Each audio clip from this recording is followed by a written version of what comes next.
Hello friends, welcome to our channel. Today we're going to take a look at another horrible case with you. The case of Paula Salazar. Paula Salazar was born on September 6, 2015, in Venezuela to parents Andrina Bermudos Milian and Leonardo Salazar. Her mother was from Maturina Menagas, while her father was from Tukupito, a town in the state of Delta Amakiro. A year later, in September 2016, the family decided to move to Ecuador in search of a better life. However, their new life in Quito, the capital of Ecuador, was short-lived. Just a month after their arrival, the relationship between Andrina and Leonardo began to deteriorate due to various reasons. They eventually broke up, and Andrina decided to move to Cuenca, Ecuador's third-largest city, with Paula. A mother's friend kindly offered them temporary accommodation while they settled and found work. Meanwhile, Leonardo returned to his hometown of Tukupito in Venezuela. After spending some time, Leonardo decided to move to Trinidad and Tobago. At that point, Leonardo had already been dealing with a long-standing disability resulting from a serious motorcycle accident that occurred during his youth, which had left his left arm completely unusable. Leonardo struggled to find decent work due to his physical limitations. After Andrina moved to Cuenca, she almost completely stopped communicating with Leonardo, only informing him once that she had taken a job on a farm in Tukupito. Some months later, Andrina formed a romantic bond with Washington Andreas Imaro. Interestingly, Andreas happened to own the same farm in Tukupito where Andrina was employed. When Paula was around 18 months old, Andrina moved in with Andreas, bringing Paula with her. Later, on April 7, 2019, Andreas and Andrina had a child of their own. The arrival of the new baby brought immense joy and unity to the family. Life was going smoothly for the family, with the farm thriving and everyone enjoying each day. However, their happiness was short-lived. On March 27, 2020, a life-altering event occurred, changing the course of their lives forever. On that fateful day, Andreas took Paula to the flower plantations. During the car ride, Paula suddenly became ill, feeling dizzy and nauseous. Andreas was forced to stop at a public restroom, where Paula vomited again. He decided to leave her alone for a few minutes to retrieve a change of clothes from the car, as Paula's clothes were soiled. When Andreas returned, he found Paula lying with her head in the toilet bowl.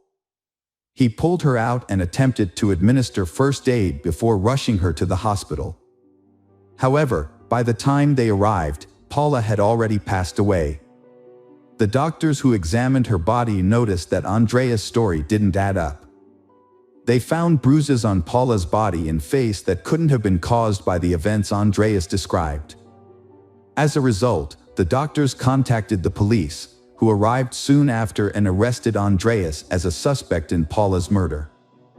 The autopsy later revealed that Paula's death was not an accident, contradicting Andreas' claim that she had drowned in the toilet bowl. The autopsy results revealed that she had been dead for approximately 24 hours before arriving at the hospital, contradicting the foster father's claim that he had administered first aid and CPR just 20 minutes prior to hospitalization. The autopsy also showed that she had suffered severe injuries, including broken ribs, multiple microtraumas, a cracked spine, and sepsis, which ultimately led to her death. Paula's death was initially reported as an accident, but an examination of her body revealed numerous injuries, both old and new. Leonardo Salazar, Paula's father, did not learn of her death until 33 days after it occurred. After Leonardo left Ecuador, Andrina began a new relationship and severed all ties with him. As a result, Leonardo was unaware of Paula's tragic fate for 3 days. During this time, he could only keep up with Paula through photos sent to him by Andrina and their mutual friends. Leonardo learned of his daughter's death. But Andrina's family told him a different story, claiming Paula had died from -19 complications. During this time, Ecuador was under quarantine due to the pandemic, like the rest of the world. But unusually, there were very few -19 deaths in the country. Leonardo was naturally skeptical about his daughter's alleged cause of death and quickly began researching Ecuador's -19 mortality statistics, which were publicly available on social media. Leonardo reached out to Andrina every day for 10 days, but she didn't return his calls until he'd been trying to contact her for almost 2 weeks. When they finally spoke, Andrina told him that Paula had died from -19, but she claimed her lawyers wouldn't allow her to share more information. On the same day she contacted Leonardo, she visited the morgue to begin making arrangements for her daughter's funeral. Despite a prosecutor requesting more time to examine the body, the funeral proceeded on April 10, 2020. Andrina refused to allow a second autopsy to be performed. Through social media and friends, Andrina's friends contacted Leonardo, sharing information about Paula's difficult life in the years before her death. They provided Leonardo with the details they had gathered, which included recordings of conversations, photos, audio recordings, and other similar evidence. According to witnesses, Paula faced mistreatment not only from her stepfather but also from her own mother. Observers reported that Paula was only seen happy when she played alone around Andreas, suggesting that her distress occurred during interactions involving multiple individuals, especially when Andreas was near Andrina. Typically, Paula appeared depressed, acted shyly, and became easily startled. She eventually confided in acquaintances that her mother and stepfather physically punished her for misbehaving. She further revealed that Andreas once pushed her as punishment, causing her to hit her head against the wall. She expressed her deep-seated fear of Andreas by calling him a monster. Paula was plagued by nightmares and struggled with insomnia. When she moved into her Andrina's home, her parents initially required her to sleep alone, ignoring her cries when she had trouble falling asleep. They also refused to help her get tucked into bed, leaving her to do it on her own. Furthermore, her mother, Andrina, had begun teaching her how to cook at an unreasonably young age. Paula was forced to prepare her own breakfast and dinner, as her mother preferred to sleep in late and take breaks from childcare in the evenings. Andrina seemed unconcerned about the dangers of having a preschool-aged child cook for herself, despite the risks involved. This neglect was part of a larger pattern of indifference towards Paula's well-being, as Andrina simply did not want to care for her daughter. A young girl repeatedly complained of pain in her legs and back to her teacher, claiming she couldn't walk. Due to her persistent complaints and visible bruises, the teacher took her to the school's health center. After an examination, doctors suspected she was being mistreated at home. The teacher contacted a special police unit to investigate her family for potential abuse. Authorities took up the case and temporarily relocated she to a safe location while the investigation was ongoing. On October 16, 2019, she, Paula, was temporarily placed with her uncle, Andrina's brother. A court hearing was scheduled for December 4, 2019, but the teachers who were set to testify failed to appear. As a result, the hearing was rescheduled for February 27, 2020. Unfortunately, the teachers didn't show up again, and the court was forced to drop the charges against Paula's parents. With no evidence, Paula was returned to her mother. Tragically, 1 month later, on March 27, she passed away. Following Paula's death, Andreas was initially placed in protective custody during the investigation. However, he later appealed this decision, leading to a court hearing on June 12, 2020. During the video conference hearing, the judge set a restraining order and decided that Andreas could be released to house arrest. Yet, in a surprise move, Andreas dropped his appeal. Meanwhile, Leonardo was running a social media campaign and sought financial support to travel from Trinidad and Tobago to Ecuador, with the goal of filing a complaint against Andrina, Paula's mother, before it was too late. At the time, Andrina had not been charged and was free. Leonardo was fortunate to receive financial assistance and free legal advice from two kind-hearted Ecuadorian lawyers, Oswaldo and Alejandro. To reach Ecuador, he had to take a perilous journey from Trinidad to Venezuela, crossing the border by raft and then continuing on to San Cristobal. Leonardo started his journey into Cairo and entered Colombia, then traveled through rugged terrain to reach Ipiales. From there, he made his way to the Rumichaca Bridge, which marks the border with Ecuador, and eventually arrived in Quito, where he met with a lawyer on June 30th. Meanwhile, a formal complaint had been filed by Leonardo against Andrina, and as a result, Andrina was charged on July 6, 2020, and was subsequently put under house arrest. Andrina and Andreas were charged with murder, an offense that carries a maximum prison sentence of 13 years. In November 2020, Leonardo's lawyer raised concerns about the possibility of Andrina fleeing the country due to a past incident where she attempted self-harm. As a precaution, the judge ruled in favor of fitting Andrina with an electronic monitoring device, reducing the need for her to attend court hearings twice a week, making them only once a week instead. Andrina later asked the judge to reconsider the decision to wear an electronic monitoring device. A second hearing was held on November 16 to consider this request. Despite these delays, the judge eventually scheduled a trial for December. Due to the pandemic dominating the news, some key events were not reported. The trial began on January 14, 2021, with Andreas being held at the Regional Detention Center. The trial was closed to the public and no media representatives were present. Some participants joined via video link.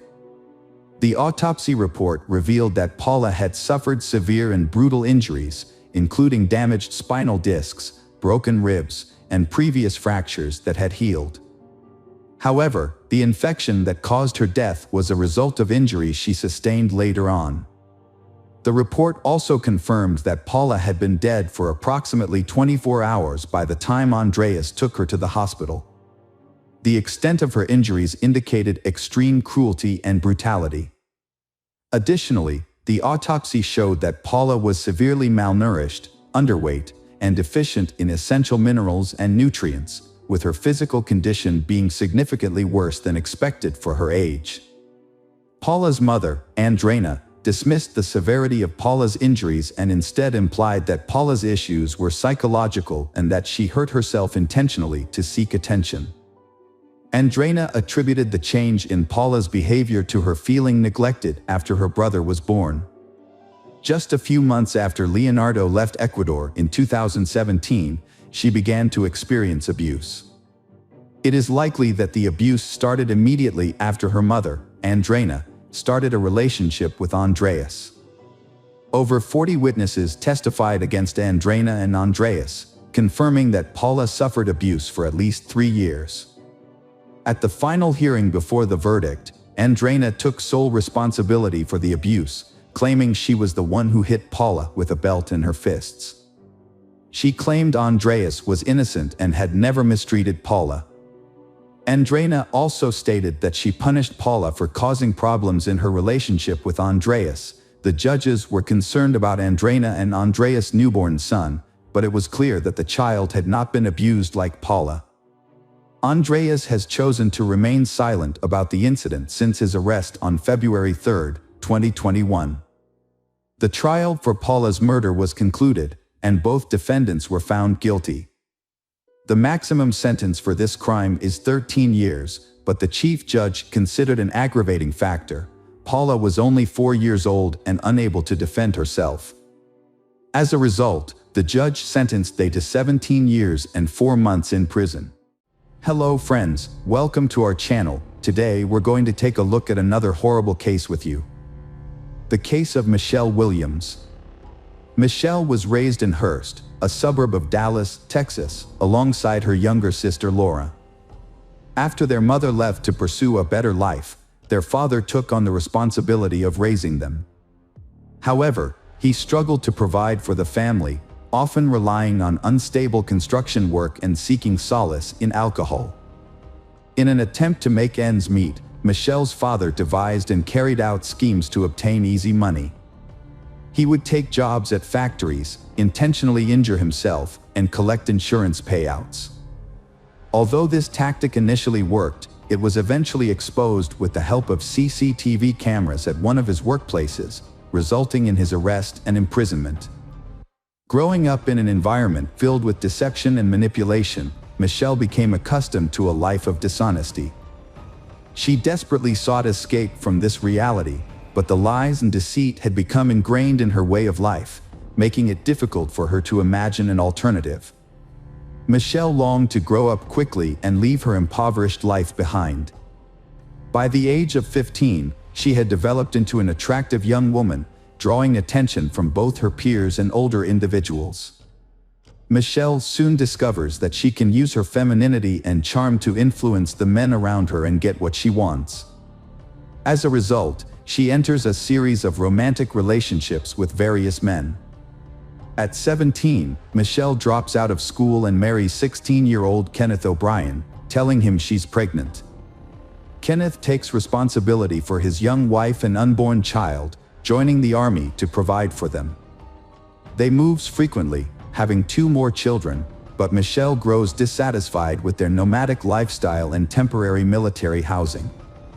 After 5 years, Michelle leaves Kenneth, citing his infidelity and physical abuse as reasons for the divorce. She returns to her hometown of Hearst, portraying herself as a victim of domestic violence to garner support from relatives and friends. As Michelle rebuilds her life, she reconnects with an old classmate, Brandon, and falls in love. Brandon is smitten with Michelle and happily accepts her 3 children from her previous marriage. They were preparing to get married, but just before the wedding, Brandon became furious with Michelle. He discovered that she had not finalized her divorce from her first husband. Michelle had been afraid to discuss the divorce with her ex-husband due to his abusive behavior, and as a result, she hadn't sent the necessary documents.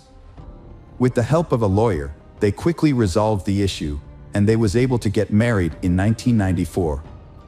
Initially, their family life was peaceful and routine. Brandon focused on growing his IT company, while Michelle worked as a dental assistant. However, Michelle had bigger aspirations. She began bringing home various dental equipment and supplies. Brandon's concerns grew as he suspected something was wrong. It was later revealed that Michelle had been stealing. Fortunately, they avoided going to trial. However, this incident marked the beginning of Brandon's trust issues with his wife. When neighbors reported that cars frequently visited their house while Brandon was at work, he installed a tape recorder in several rooms. Upon listening to the recordings, he discovered that various men were visiting their home throughout the day. Brandon conducted his own investigation and discovered that Michelle's first marriage ended in divorce due to her repeated infidelities, contradicting her claim that it was her husband's abuse. Upon learning this, Brandon reached his limit and requested a divorce.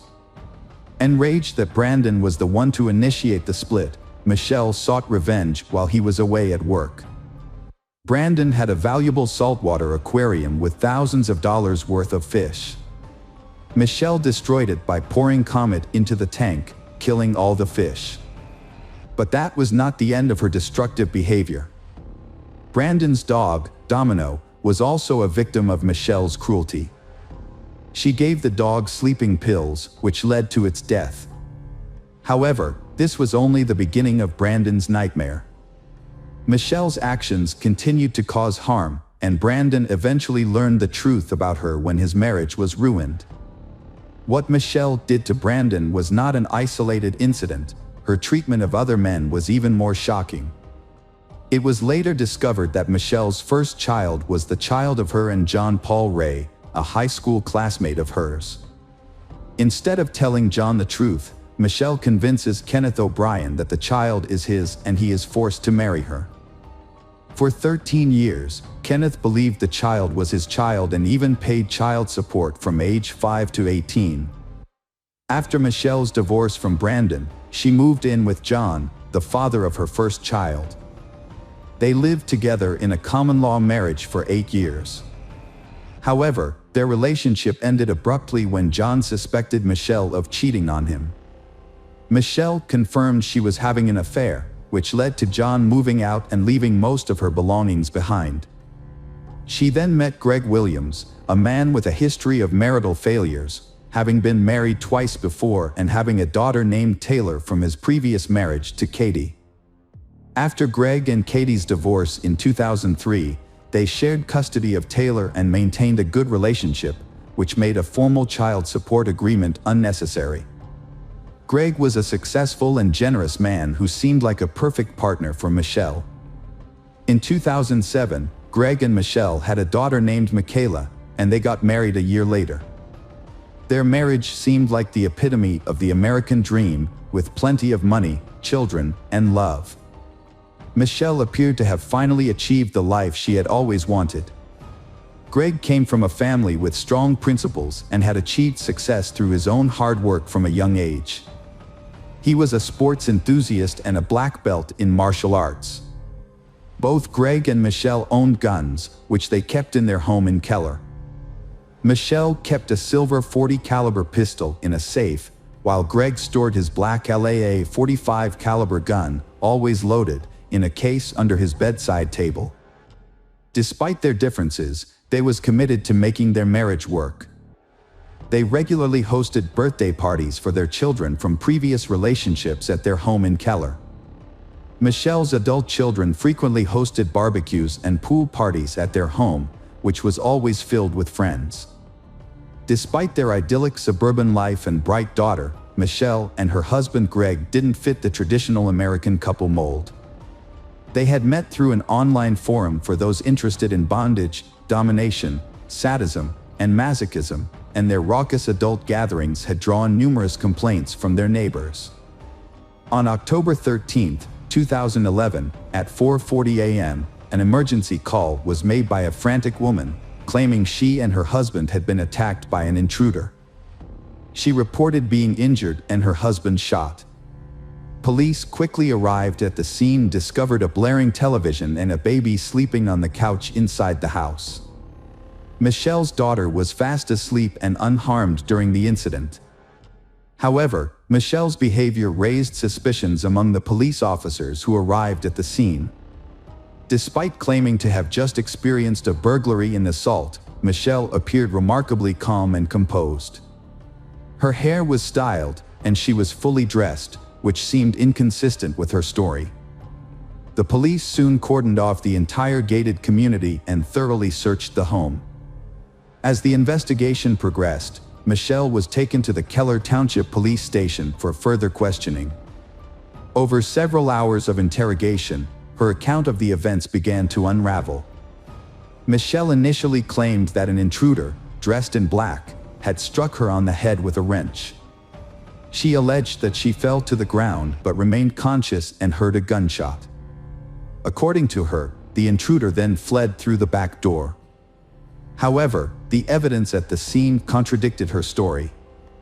Greg Williams, the victim, was found shot in the head while lying in bed. A .45 caliber handgun and a wrench were discovered near the back door, but the circumstances suggested that Michelle's account was not entirely credible. The investigation found no fingerprints on the weapons and no signs of forced entry. The family's valuables, including a large sum of cash, were left untouched. Security footage revealed that the only car to enter the gated community before the crime belonged to a newspaper delivery person. Michelle attempted to mislead the police by fabricating a story about the attack. She even went so far as to injure herself with a wrench and stage the scene. However, detectives noticed inconsistencies in her account. The discovery of the gun used in the crime, devoid of fingerprints, further raised suspicions. The final discrepancy was the untouched $20,000 in cash, which Michelle couldn't explain. While Michelle was unable to provide a reason for why her husband, a successful businessman and devoted father, would take his own life, she was able to justify her own actions. Michelle claimed she wanted to protect their young daughter from the painful truth about her father's death. She told the police that she had cleaned the gun and washed her husband Greg's hands to remove fingerprints, and then staged a fake home invasion before calling for help. This explanation seemed strange, but it explained why no evidence of an intruder was found. Michelle also admitted to using bleach to clean up the crime scene and hitting herself in the face with a wrench to make the attack look more believable. From the start, the police in Keller suspected that Michelle's story was not true, but at the time, they did not have any physical evidence that linked her to the crime. Michelle was arrested for lying to the police, but she was later released. Around 5 p.m. on the day of her husband's murder, Michelle visited her sister Laura's home. During the evening, Michelle cried occasionally, but her sister felt that Michelle's tears seemed insincere. Notably, Michelle didn't mention her late husband's name once. The next morning, when questioned by police, Michelle appeared to be in a great mood. She was well dressed, had styled her hair, and was wearing makeup. Despite the ongoing investigation into her husband's death, Michelle went out for breakfast at a popular restaurant. As investigators struggled to find a motive and credible evidence, Michelle inadvertently provided them with both. During her initial interrogation, Michelle claimed she wasn't interested in money. However, her actions after Greg's death told a different story. She quickly began selling off assets from their family businesses and spending large sums of money. Michelle had been cashing checks through her husband Greg's IT company, but the exact amount is unknown.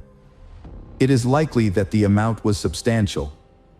After selling the Blueberries frozen yogurt store in Keller, Michelle made a crucial mistake. She attempted to claim the payout on Greg's life insurance policy, for which she was the sole beneficiary. The policy was taken out on August 12, 2011, nearly 2 months before Greg's death. However, Michelle overlooked a key detail: the policy did not cover Greg's death since he had taken his own life. As a result, the insurance company denied her the $60,000 payout, which was the primary motive for the crime.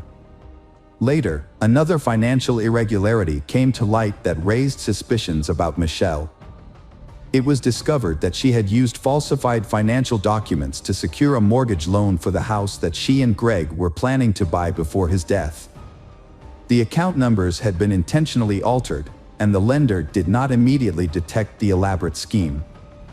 Following Greg's death, Michelle canceled a meeting with the mortgage company, and the fake account went undiscussed until it caught the attention of the police. Despite the scrutiny, Michelle felt confident in her ability to avoid consequences and wrote a check for $188,000 to attorney Kenneth Wincorn. She then took a week-long vacation to Grapevine with her children. During a 3-month investigation into Greg Williams' death, police uncovered a web of deceit spun by his wife, Michelle. An autopsy revealed that Greg was shot from a distance of 12 to 18 inches. A toxicology report also showed that Greg had a large amount of sleeping pills in his system at the time of his death. Further investigation found no evidence of a break-in or assault on the house. Instead, police determined that Michelle had sedated her husband, turned up the TV volume, and shot him from close range. Their daughter was asleep in her room and did not hear the shooting. On November 3, 2011, the Tarrant County Medical Examiner officially ruled Greg's death a homicide. Michelle Williams was arrested on January 9 while on her way to a fitness center. She was charged with murder, tampering with evidence, and providing a false statement to police. As the sole witness and suspect, Michelle's bail was set at $522,000. However, she spent only a week in custody before being released on a reduced bail of $85,000. Michelle walked out of jail wearing gym clothes and a GPS monitor, accompanied by her new attorney, Kenneth Wincorn. However, this news infuriated Kathy, Greg's first wife, as she had paid Wincorn with money from Greg's estate, which she believed should not be used to defend Michelle, who was accused of killing Greg. According to online court records, Kenneth Wincorn's law firm had handled Greg and his ex-wife Kathy's divorce in 2003, and his name appeared on documents related to the custody agreement for their daughter Taylor in 2008. However, Wincorn later provided evidence showing his company, rather than him personally, had handled Greg's divorce case, which cleared him of the accusations that he had colluded with Michelle. Kenneth Wincorn learned of Greg's murder from an IT company employee. He described the news as shocking. Later, Michelle sought his help after her attempt to profit from Greg's death failed. Michelle changed her name to Shelley and presented herself as a fitness guru on Facebook. She publicly revealed her relationship with Gene Wallace, a friend of her oldest son who is nearly 15 years younger than her. Shelley and Gene opened a fitness club in Bedford and actively promoted it online. Michelle spent the next few months attending court hearings, enjoying her new relationship, and participating in fitness classes while wearing a GPS tracking ankle bracelet. Her courtroom attire often included miniskirts, knee-length boots, and revealing blouses. According to Greg's ex-wife Kathy, Michelle never showed any signs of mourning Greg's death. Rob Conover, a friend of Greg's for over 20 years, attended many of Michelle's hearings. He observed how Michelle skillfully manipulated police officers, portraying herself as an innocent woman in need of protection.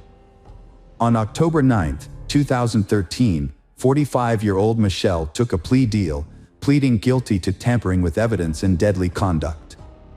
Michelle Williams has been sentenced to 18 years in prison for tampering with evidence and engaging in deadly, dangerous conduct. This is a third-degree felony that is only recognized in a few states. Initially, Michelle admitted to cleaning the gun and her husband Greg's body, but the lack of her DNA at the scene raised doubts about the first-degree murder charge. The trial of Michelle Williams, also known as Keller's Black Widow, has begun. Prosecutors allege that she intentionally targeted her husband in 2011 to collect on his substantial life insurance policy. They described the crime as a clearly planned scheme motivated by greed.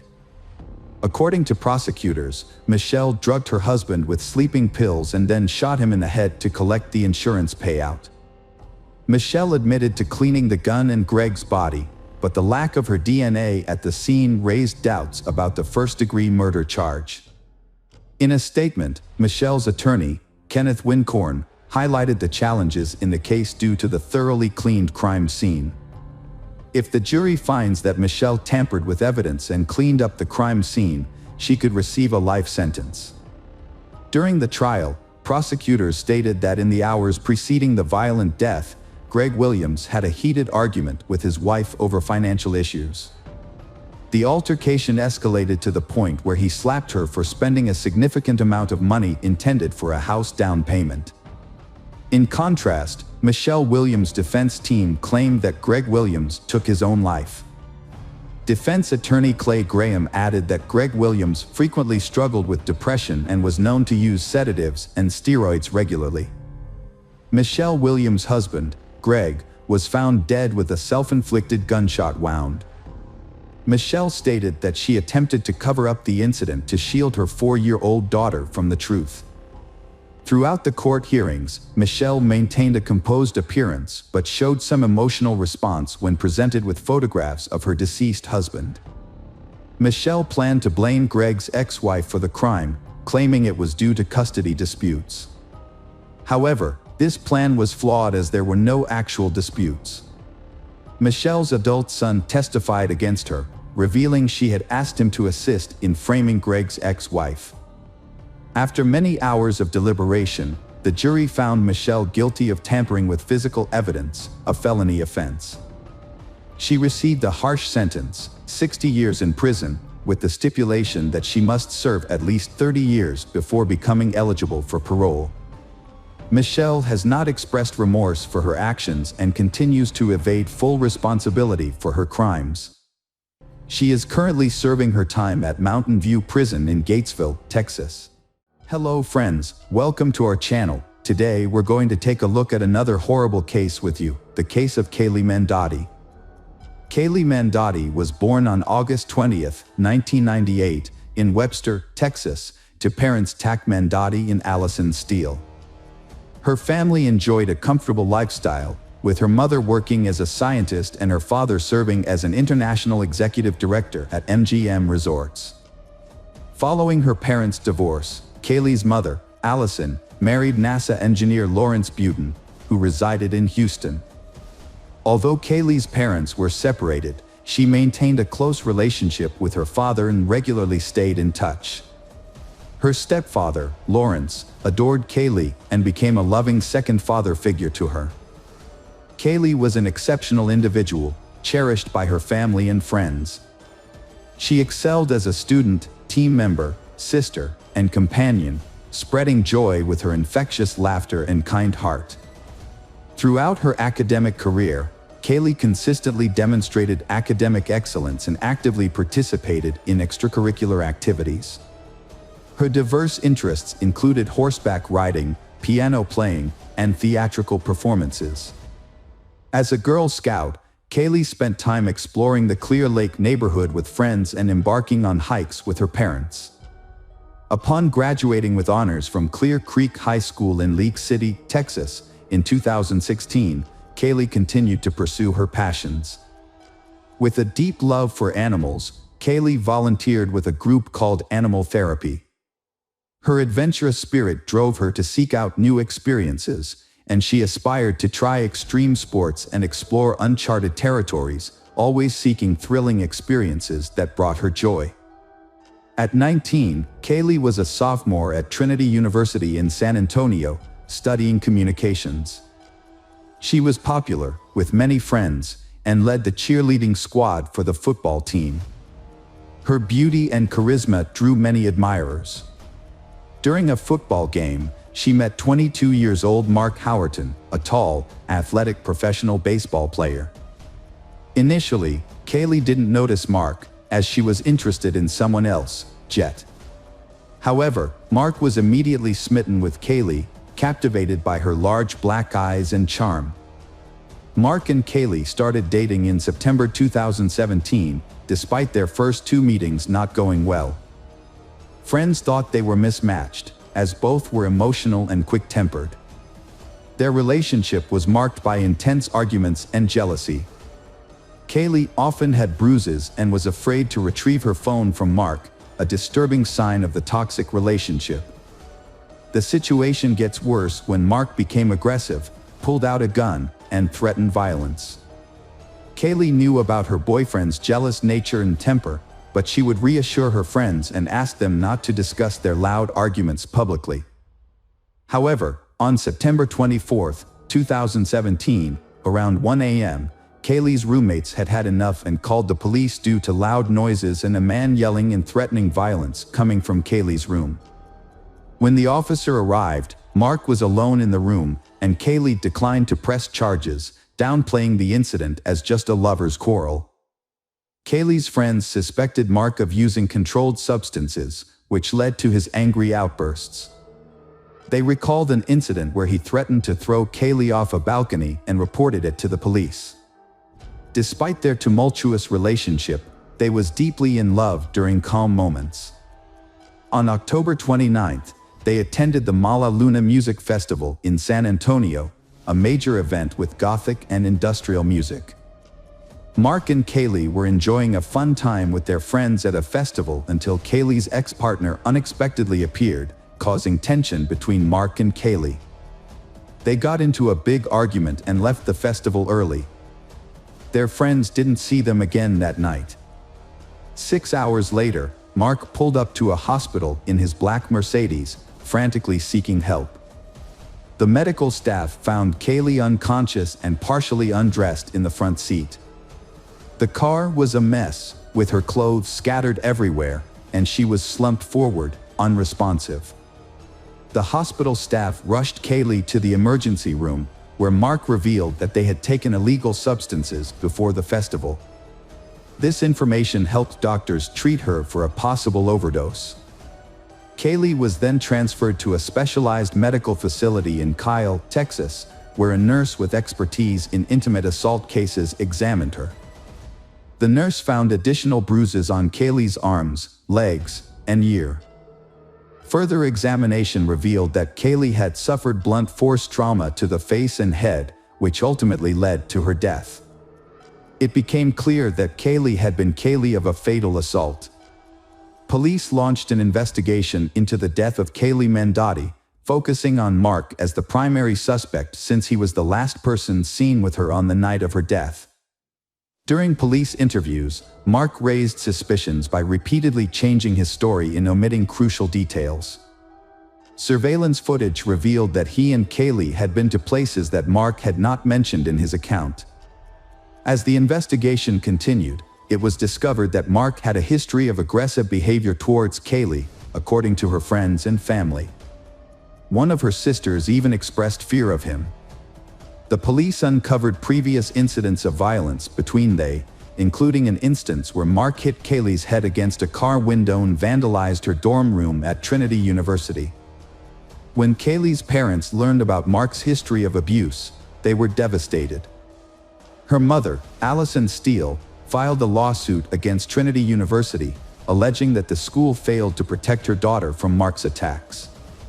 The lawsuit, filed in Becker County District Court, also named Mark as a defendant, claiming that he killed Kaylee in a jealous rage. The lawsuit claims that Mark Howerton assaulted 19-year-old Kaylee Mendotti, resulting in her death. It also alleges that Trinity University staff, administrators, and campus police were aware of Howerton's violent behavior and threats to harm Kaylee, including physical harm and breaking her face. Despite this knowledge, the university failed to take action to protect Kaylee in the weeks leading up to her death. A Trinity University spokesperson declined to comment on the lawsuit, citing the ongoing legal process. The lawsuit states that the university's inaction, despite numerous reports of harassment, intimidation, domestic violence, and gender discrimination, led to Kaylee's tragic death. The lawsuit argues that if Trinity University had intervened as it should have, Kaylee's death could have been prevented. The university failed to follow its own policy on investigating and responding to potential cases of relationship violence and harassment. After an incident in his dorm room, Mark was banned from campus for a year due to a criminal trespass order. Despite this, he continued to violate the order. Furthermore, detectives uncovered numerous accounts of Mark's violent behavior towards Kaylee during their relationship. One of Kaylee's sisters reported that Mark threatened to throw Kaylee off a balcony during an argument. Another sister claimed that Mark threatened to shoot some of Kaylee's ex-boyfriend's brothers with a gun. Based on these allegations, the police issued a warrant for Mark's arrest in February 2018. He turned himself in to the authorities. Following the discovery of Kaylee's disarrayed room at the university, Mark faced multiple charges, including criminal acts, intimate violence, and abduction. However, he pleaded not guilty to all charges. The first trial regarding Kaylee's death began in December 2019. Prosecutors argued that Mark, known for his volatile temperament, fatally assaulted Kaylee in a fit of rage. They claimed that he drove her around for nearly 6 hours before taking her to the hospital. In his defense, Mark's lawyers suggested that Kaylee's death could be attributed to various factors, including the presence of banned substances in her system, which may have caused a spike in blood pressure or head trauma during intimate activity. Kaylee's mother described the injuries on her daughter's body as severe, comparable to those from a plane crash. The injuries were indeed extensive, as evident from photos shown to the Bayhart County jurors. The images depict Kaylee, a sophomore at Trinity University from San Antonio, Texas, with severe bruises, red marks and scratches all over her body, from head to toe. Both her eyelids were swollen and bruised. Only her back and the back of her legs showed no signs of injury. Dr. Susanna Dana, the forensic pathologist who conducted Kaylee Mendotti's autopsy, took graphics and photographs that revealed a subdural hematoma on the right side of Kaylee's brain. This type of injury is typically associated with traumatic brain damage. Kaylee's father, Tilak Kaylee, became emotional after seeing 2 photos of his daughter in the ICU, where she lay in a vegetative state, surrounded by numerous tubes, with her face barely visible. Dr. Susanna Dana testified about the severe head and facial injuries she found on Kaylee. These injuries included a dent in her skull, eye trauma, and extensive bruising on her jaws, mouth, gums, lips, and cheeks. There were also hemorrhages in both eyes. Dr. Dana concluded that Kaylee's death was caused by head and facial trauma from a blunt object. However, Dr. William Anderson disagreed with this conclusion after reviewing the autopsy results. He pointed out that there were no fractures in the eye sockets, nose, or face, which suggested that Kaylee was not attacked from the front. Instead, Dr. Anderson believed that Kaylee's injuries were more consistent with a fall and subsequent medical treatment. Defense attorney John Hunter presented an alternative explanation, arguing that the prosecution lacked sufficient evidence to determine what happened to Kaylee Mandotti the night of the incident, making it impossible to prove Mark Howerton's involvement. During the trial, Hunter frequently highlighted Kaylee's history of drug use, including her treatment for substance dependence at a hospital. Professor Jason Wallach from the University of Sciences in Philadelphia testified that Kaylee had a high level of MDMA, ecstasy, or Molly, in her blood when her boyfriend took her to the hospital on October 29, 2017. The presence of this substance can turn a minor head injury fatal. Hunter stated that MDMA affects people differently, causing increased body temperature or electrolyte imbalances that can lead to loss of consciousness. Mark Howerton told investigators that he and Kaylee had an argument and engaged in consensual rough intimacy before she lost consciousness, but the origin and timing of her bruises remained unexplained. In December 2019, Allison believed Mark Howerton would be found responsible for her daughter's death. However, the trial ended in a mistrial due to the jury's inability to reach a verdict. Mark's defense claimed Kaylee's injuries were caused by hospital staff, leading to the hung jury in the 144th District Court, presided over by Judge Raymond Angeline. Because the jury was unable to reach a verdict, the case was dismissed, and Mark was acquitted of the charges in the first trial, leaving the case unresolved. District Attorney Joe Gonzalez, who had been handling the case from the beginning, expressed disappointment with the outcome and stated that he would review the case again. During this time, Kaylee's parents, Allison and Lawrence, began their own investigation. They gathered evidence and autopsy reports from the police and focused on a small, round bruise near their daughter's ear. They speculated that Mark might have hit her head against the car window, causing her to hit the door lock and get bruised. They hoped this new information would establish Mark's guilt. Lawrence found a similar Mercedes to Mark's and recreated the incident with photos. With the Texas Rangers' help, Lawrence got records and affidavits for an arrest warrant for assault and mischief. The records provided a detailed timeline of events leading up to Kaylee's death and evidence found during the investigation. The authorities exposed Mark Howerton's alleged deception to the Rangers and revealed the evidence that resulted in his arrest. Prosecutors described Howerton as a controlling boyfriend who constantly called Kaylee Mandotti, took away her phone, and isolated her from friends. 2 weeks before Kaylee's death, Howerton physically assaulted her, pushing her against a brick wall and trashing her dorm room. After the incident, Kaylee asked for space, but Howerton responded with dozens of messages, including a threat to end his life. Kaylee pleaded with him not to harm himself. That evening, Howerton called Kaylee around 200 times. Later, they attended a festival where they argued over Kaylee's ex-boyfriend. Mark Howerton took Kaylee from the festival, drove her to a deserted parking lot near the Whataburger headquarters, and spent over an hour there, according to GPS camera records. Prosecutors believe that it was in this parking lot where Mark Howerton attacked and killed Kaylee Mandotti. Kaylee Mandotti's family expressed gratitude to the Texas Rangers for their diligent efforts in securing suitable criminal charges against Kaylee's alleged attacker. Mark Howerton's pre-trial began in June 2023. During the trial, the prosecution initially considered presenting a video recorded by Kaylee's parents in the hospital that showed her injuries, but ultimately decided not to use it. The prosecution took into account evidence gathered with the assistance of the Texas Rangers, despite potential complications and new disputes. Mark Howerton was found guilty of aggravated assault resulting in bodily harm that led to a lethal outcome. He was sentenced to 20 years in prison, a fine of $110,000, and ordered to pay restitution to Kaylee Mandotti's family. Furthermore, he was prohibited from contacting over 20 individuals connected to the case.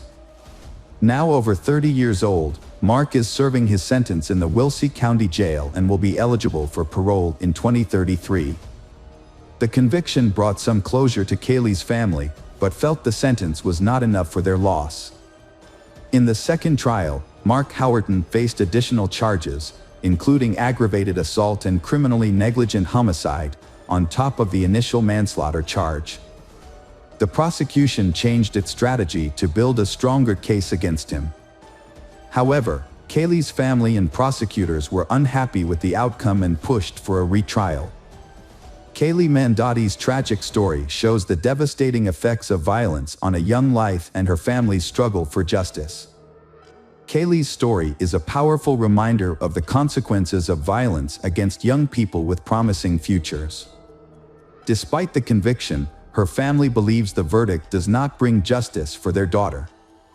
In 2021, Allison filed a civil lawsuit against Trinity University, alleging negligence in protecting her daughter. She claimed the university failed to inform Kaylee's guardians about Mark Howerton's destructive behavior in her dorm room and took no action against him, allowing him continued access to her daughter. It is unclear whether evidence collected by Allison and Lawrence was presented during Mark Howerton's trial.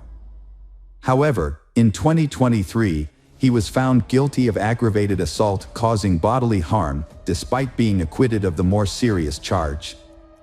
Prosecutors noted that Kaylee's family was satisfied with the verdict, as it brought an end to the prolonged legal proceedings. Hello friends, welcome to our channel. Today we're going to take a look at another horrible case with you. The case of Natalee Holloway. Natalee Holloway was born on October 21, 1986, in Clinton, Mississippi, to Elizabeth and David Edward Holloway. Her parents had a loving relationship that began in their youth, but after 13 years of marriage, they divorced due to the stresses of domestic life. Following the divorce, Natalee and her brother Matthew lived with their mother, who continued to receive emotional and financial support from their father. In 2000, Elizabeth remarried to George Twitty, a businessman from Alabama, and the family moved to Mountain Brook. The transition was seamless, and Natalee and her brother remained close to their father, visiting him regularly during holidays. Natalee's upbringing was deeply influenced by her family's strong Christian values, which emphasized kindness, modesty, and community involvement. As a result, she developed into a compassionate and humble individual who prioritized her studies and extracurricular activities over social events. Despite her popularity, Natalee chose not to attend parties or go on dates, instead focusing on her goals and aspirations. She was an excellent student, a skilled dancer, and an active member of various clubs, with ambitions to pursue a career in medicine and secure a scholarship to a local university. On May 26, 2005, Natalee joined 123 other students and 7 chaperones on a trip to a beautiful Aruba island. The group of 18-year-olds stayed at the Holiday Inn and spent their time relaxing on the beach, swimming, and enjoying the local restaurants and entertainment. They made the most of their trip, dancing into the early hours of the morning. On the night of May 29th to 30th, Natalee was initially acting normally in socializing while sober. However, after consuming a drink given to her by Joran, her behavior changed, indicating that she may have been under the influence of a substance. The staff at Carlos and Charlie's bar had a positive opinion of Natalee, but viewed Joran unfavorably due to his history of poor behavior, gambling, and substance abuse. Joran had a reputation for renting hotel rooms with friends, where they would invite foreign women and secretly record their activities, later uploading the videos online. Natalie Holloway's disappearance began with a frantic phone call from her mother, Elizabeth Twitty. After failing to reach her daughter, Elizabeth contacted one of the trip's chaperones to report her concerns. Elizabeth's instincts told her something was wrong, as Natalie was a responsible and punctual person who always stayed in touch.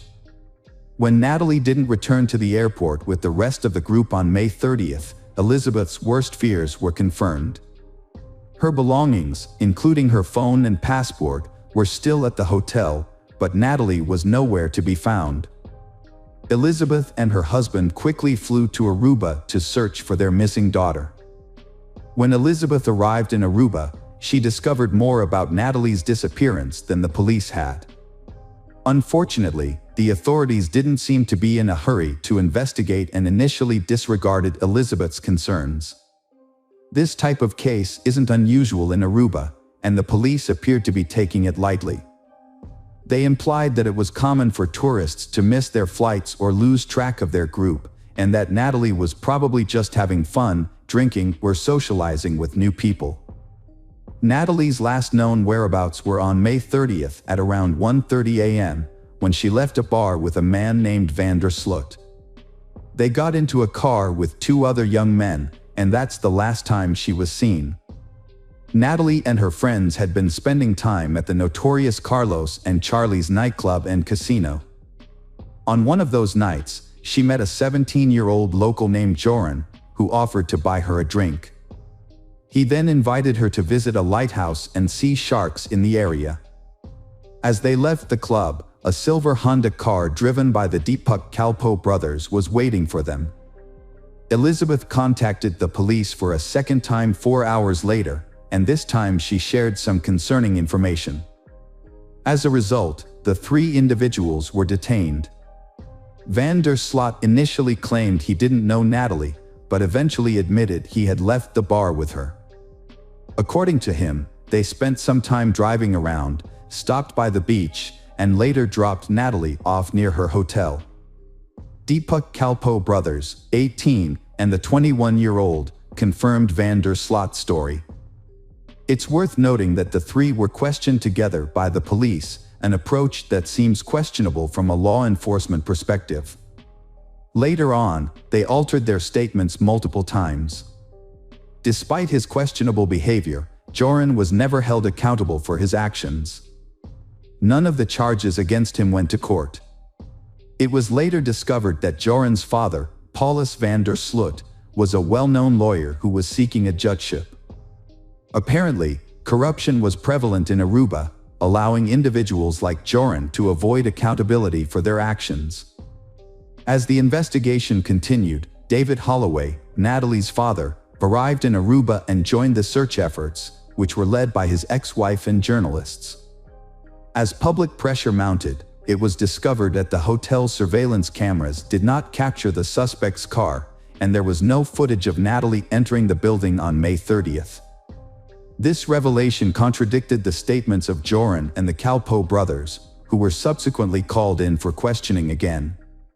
During this second round of questioning, one of the Kalpo brothers unexpectedly changed his story, claiming that he had dropped Natalie off at a location before reaching the hotel, which was not covered by surveillance cameras.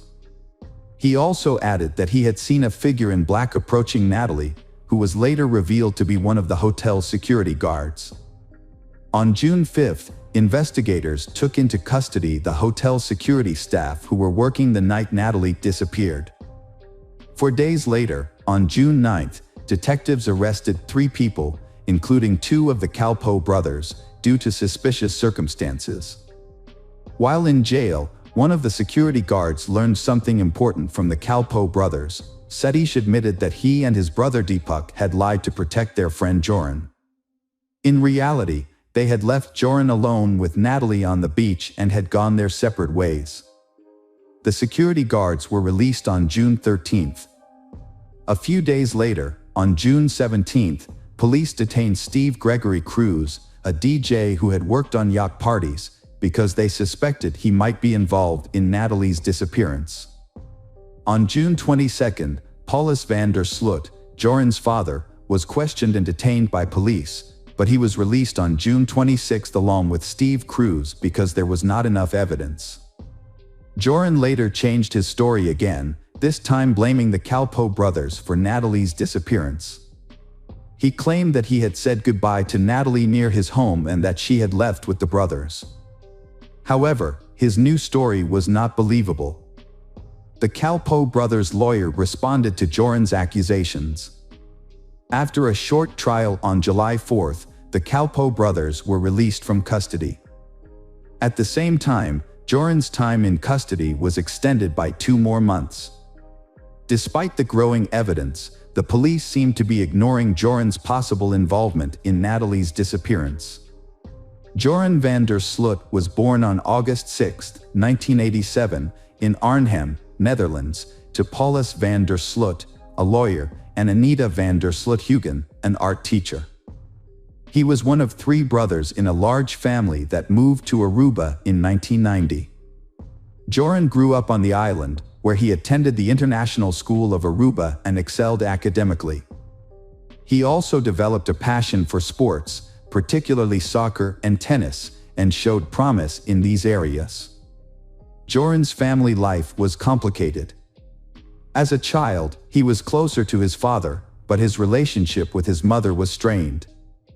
Anita considered Joran dishonest and struggled to instill good values in him. She remembered him as a rebellious child who frequently ran away from home. As Joran entered adulthood, he began to associate with a questionable crowd and developed a taste for gambling. Despite this, he presented himself as confident and fearless to his friends, which initially impressed many people. However, locals were wary of Joran, sensing that his permissive behavior would eventually lead to trouble. Joran was popular with girls, but he often took advantage of them. Overall, people had mixed opinions about Joran, with some being drawn to his charismatic personality and others being put off by his questionable behavior. As the investigation into the suspects continued, the search for Natalie Holloway remained ongoing. U.S. authorities assisted by closely monitoring the progress and providing significant financial support to aid in the search for the Natalie. Although the Aruban authorities were not pleased with the increased scrutiny, they accepted the funding. On August 26, the police detained the Calpo brothers and another young man, but this was unrelated to the case. The arrest was an attempt to intimidate them into talking. All 4 were released on bail on September 3, 2005, and a week and a half later, all restrictions were lifted. Joran van der Sloot spent about 3 months in custody. After his release, he reveled in the notoriety, giving interviews and appearing on TV shows. He claimed Natalie Holloway was flirtatious and offered intimacy, but he declined due to lack of contraception.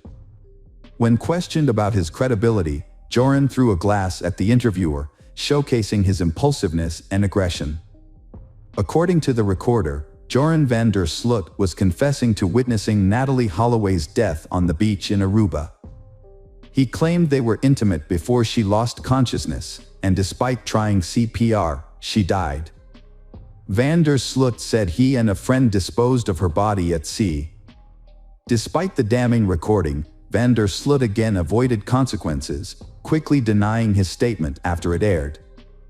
In his 2007 book, The Case of Natalie Holloway, My Own Account, Van der Sloot maintained his innocence, apologizing to Natalie's family and providing his account of events, despite ceasing search efforts by authorities. In 2008, 2 new witnesses came forward in the case. One reported seeing Joran and his father on the beach near the Holiday Inn on May 30, 2005, around 4 a.m. Joran appeared disheveled and shirtless. The witness saw them arguing in a car before driving away. However, Paulus had an alibi for the night of Natalie's disappearance. Joran's former girlfriend also came forward, recalling a comment he made about easily disposing of a body. However, Joran was known for lying and exaggerating. Despite these developments, Joran and the Kalpoe brothers were detained and released multiple times. The Holloway family hired a private investigator, Tim Miller, who searched the landfill and discovered oversights by the island's police, including failure to interview Natalie's classmates or hotel room neighbors. Natalie's electronic room key was used several times on the night of her disappearance, and she left behind her rare and expensive mobile phone. A male DNA was found on her toothbrush. The investigation's flaws were exposed. After his father's death, Joran contacted the Holloway family, offering to reveal the truth about Natalie's disappearance for a $250,000 reward. He claimed he wanted to clear his conscience, but was actually blackmailing them. The Holloways, desperate for answers, paid Joran $25,000 to meet with their lawyer, John Kelly, in Aruba. Joran provided a new account of events, claiming Natalie resisted his sexual assault, struggled, and hit her head on a rock after he pushed her. He then buried her body in a building foundation. Elizabeth Twitty followed up on Joran's claims by contacting the police. However, verifying his story was simple, and it quickly became apparent that the house he pointed to had been built long before Natalie's disappearance. As a result, the police concluded that his testimony was insufficient to warrant an arrest. It was widely believed that Joran had fabricated another lie to obtain money, and after receiving the funds, he fled to Peru. In another case, on June 1, 2010, the body of 21-year-old Stephanie Tatiana Flores Ramirez was found in a hotel room in Lima, Peru. She had suffered severe injuries and died from a neck fracture.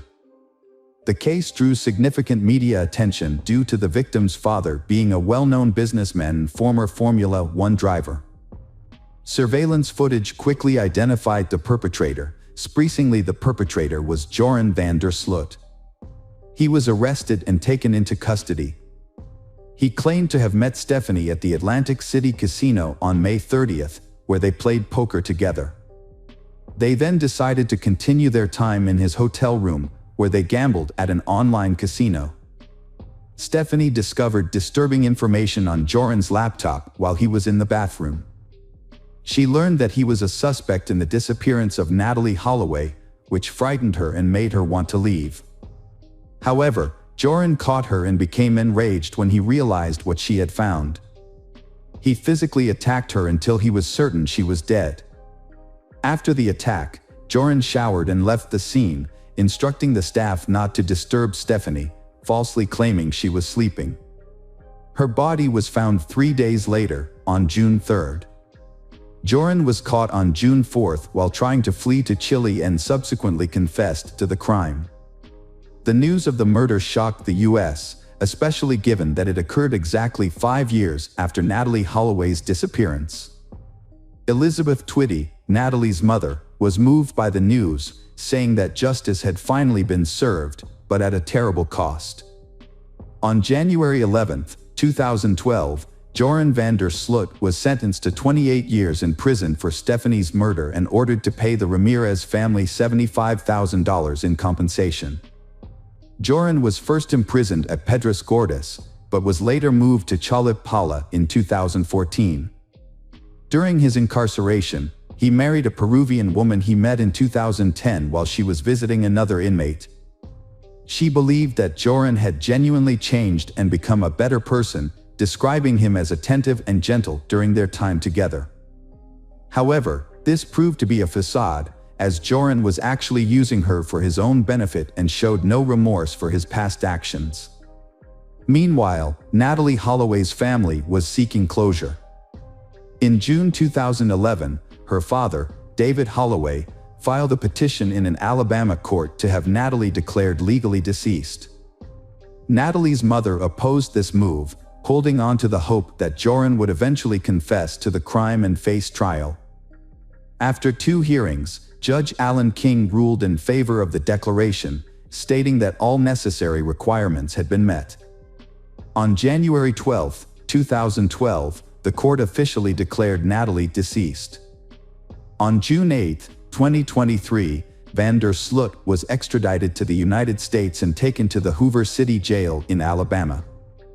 The next day, he was charged with extortion and wire fraud, but he denied all charges. However, on October 18, 2023, he changed his plea and admitted to murdering Natalee Holloway. He confessed to killing her on May 30, 2005, by hitting her with a cinder block after she rejected his advances, and then disposing of her body in the ocean where it was likely consumed by sharks. Although van der Sloot confessed to the crime as part of a plea deal, this confession cannot be used as evidence in court. As a result, he was sentenced to 20 years in prison, which will be served at the same time as his existing prison term in Peru. Despite the confession, Natalee Holloway's disappearance remains an open case in Aruba, and her murder has gone unpunished due to a series of cover-ups, corrupt deals, and bureaucratic delays, despite widespread international attention to the investigation. Hello friends, welcome to our channel. Today we're going to take a look at another horrible case with you, the case of Brianna Marie Schneller. Brianna Marie Schneller was an 18-year-old with a vibrant personality who loved Mexican food, music, dancing, and roller coasters. She was an exceptional student, and ranking as the top student at Everest High School in Washington, according to her parents, Craig and Lori Schneller. Brianna had a promising future ahead, with a trip to Tennessee planned for the summer and a notable achievement as the only student in Wisconsin to qualify for a national competition in professional and technical fields. Brianna's passion was to pursue a career in restaurant management and eventually start her own business in the food service industry. To gain experience and skills, she worked part-time at El Mezcal restaurant in Rib Mountain. Those who knew her, including friends, colleagues, and customers, described her as kind and responsive. Brianna's life was on the verge of two major events: her graduation and her wedding to her 22-year-old fiancé, Sebastian Ramirez. Brianna's parents initially disapproved of her relationship with Sebastian due to their age difference and concerns that she was growing up too quickly. However, after getting to know Sebastian better, they began to trust him and saw that he genuinely loved Brianna and had serious plans for their future together. They eventually moved in together, sharing an apartment on 12th Avenue in WoW with Sebastian's 19-year-old younger brother, Hugo. To outsiders, it seemed like the three of them got along well and lived harmoniously, burning the envy of many for their close friendship. Sebastian and Hugo supported Brianna's interests and also worked with her at a local restaurant called El Tequila Salsa. It's likely that this is where Sebastian and Brianna first met. Despite their seemingly perfect life, tragedy struck on May 2, 2009. The day began like any other, with Sebastian waking up early and trying not to disturb Brianna, who was still sleeping peacefully beside him. It was a day off from school, and she had no reason to wake up early. Brianna woke up while her boyfriend was in the shower. They exchanged affectionate greetings and discussed their plans for the day. Meanwhile, Sebastian tried to rouse Hugo, who had returned home early that morning after a late-night party. Hugo was clearly hungover. After Sebastian left for work, which was just a short walk away, his younger brother followed suit. Brianna was left alone in the apartment. Later, Hugo was feeling unwell. His hangover was severe, and he was struggling to concentrate. He decided to take an early lunch break and headed home to rest. When he arrived at the apartment, everything seemed normal at first. However, as he entered his brother's room, he noticed that it was in disarray. Brianna was lying on the floor, unresponsive. Hugo rushed to her side and asked what was wrong, but she didn't answer. At first, he didn't notice the blood.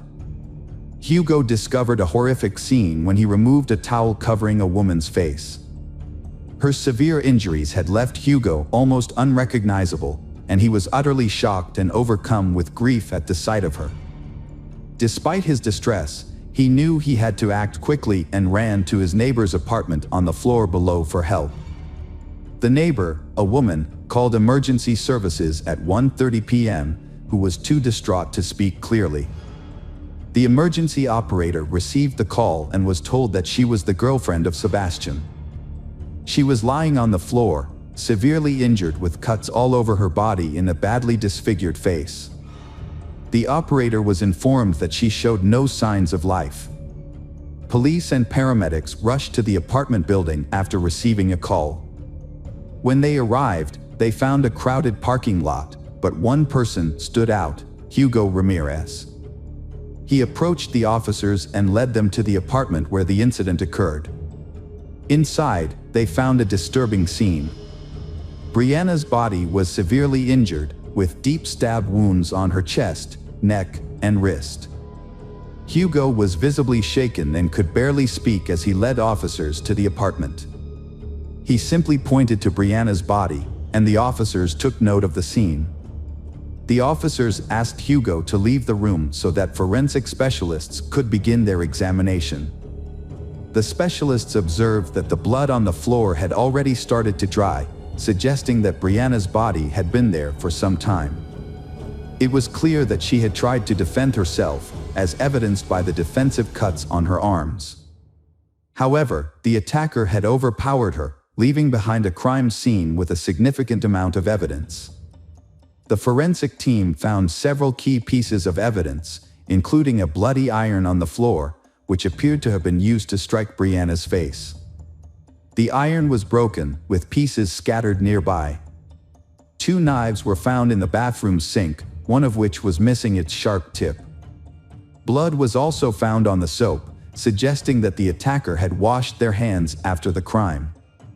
However, the most notable piece of evidence was a bloodied shoe print on the carpet, which drew the investigators' attention. The investigation of the house uncovered many new details. Notably, there were no signs of forced entry, suggesting that the victim may have known her attacker or that the perpetrator had a way to enter the apartment without breaking in. Additionally, a large sum of money was found scattered throughout the apartment, consisting of bills ranging from $1 to $20. According to Hugo, this money was comprised of tips they had accumulated at work, which were carelessly left lying around. At first glance, it appeared that nothing was missing from the apartment, indicating that the attack was not motivated by robbery. This theory was further supported by the discovery of a broken knife tip in the victim's body. The fact that the knife broke during the attack indicates that the perpetrator applied considerable force. It's crucial to grasp what may have motivated someone to hold such intense feelings of anger and aggression against she. Uncovering the cause of this brutal and unprecedented attack is crucial in shedding light on the matter. Craig and Laura Schneller anxiously waited at the police station, having heard that something terrible had happened at their daughter's home. Unfortunately, they had been unable to contact Brianna, and their hearts were heavy with worry. The officers had to tell the parents Brianna that their worst fears had come true. The news was devastating. Their daughter, Brianna, had passed away. The loss of a child is one of the greatest sorrows a parent can experience, and for the Schnellers, it was a life-altering moment. To confirm the identity, the authorities showed them photographs of Brianna, but only those that clearly showed her face, as some of the other images were too graphic. After confirming the tragic news, the Schnellers were in shock. With the help of a psychologist, they were able to compose themselves and answer questions from the police. They were eager to assist in the investigation and help catch the person responsible. The Schnellers provided as much information as they could about their daughter's life, but they insisted that she had no known enemies. They also revealed that Brianna's mother had been the last person she had spoken to that morning. Her mother, Craig, took Brianna's car to the repair shop and messaged her daughter around 10 a.m. to let her know. Brianna replied to the message. The investigation shows that the tragedy occurred at a point in time that was after they sent messages to each other and before Hugo's arrival. As part of their inquiry, detectives first interviewed the Ramirez brothers, Sebastian and Hugo, questioning them separately. Sebastian, Brianna's fiancé, stated that he woke up at 9:15 a.m., had a brief conversation with Brianna while getting ready for work, and then woke up his brother, Hugo. Around 10:15 a.m. Sebastian claimed he was already at the restaurant when he received a phone call informing him about the incident. Hugo's account corroborated Sebastian's, saying he left the house around 10:15 a.m., shortly after his brother. He returned home at 1:20 p.m. due to feeling unwell and wanting to rest.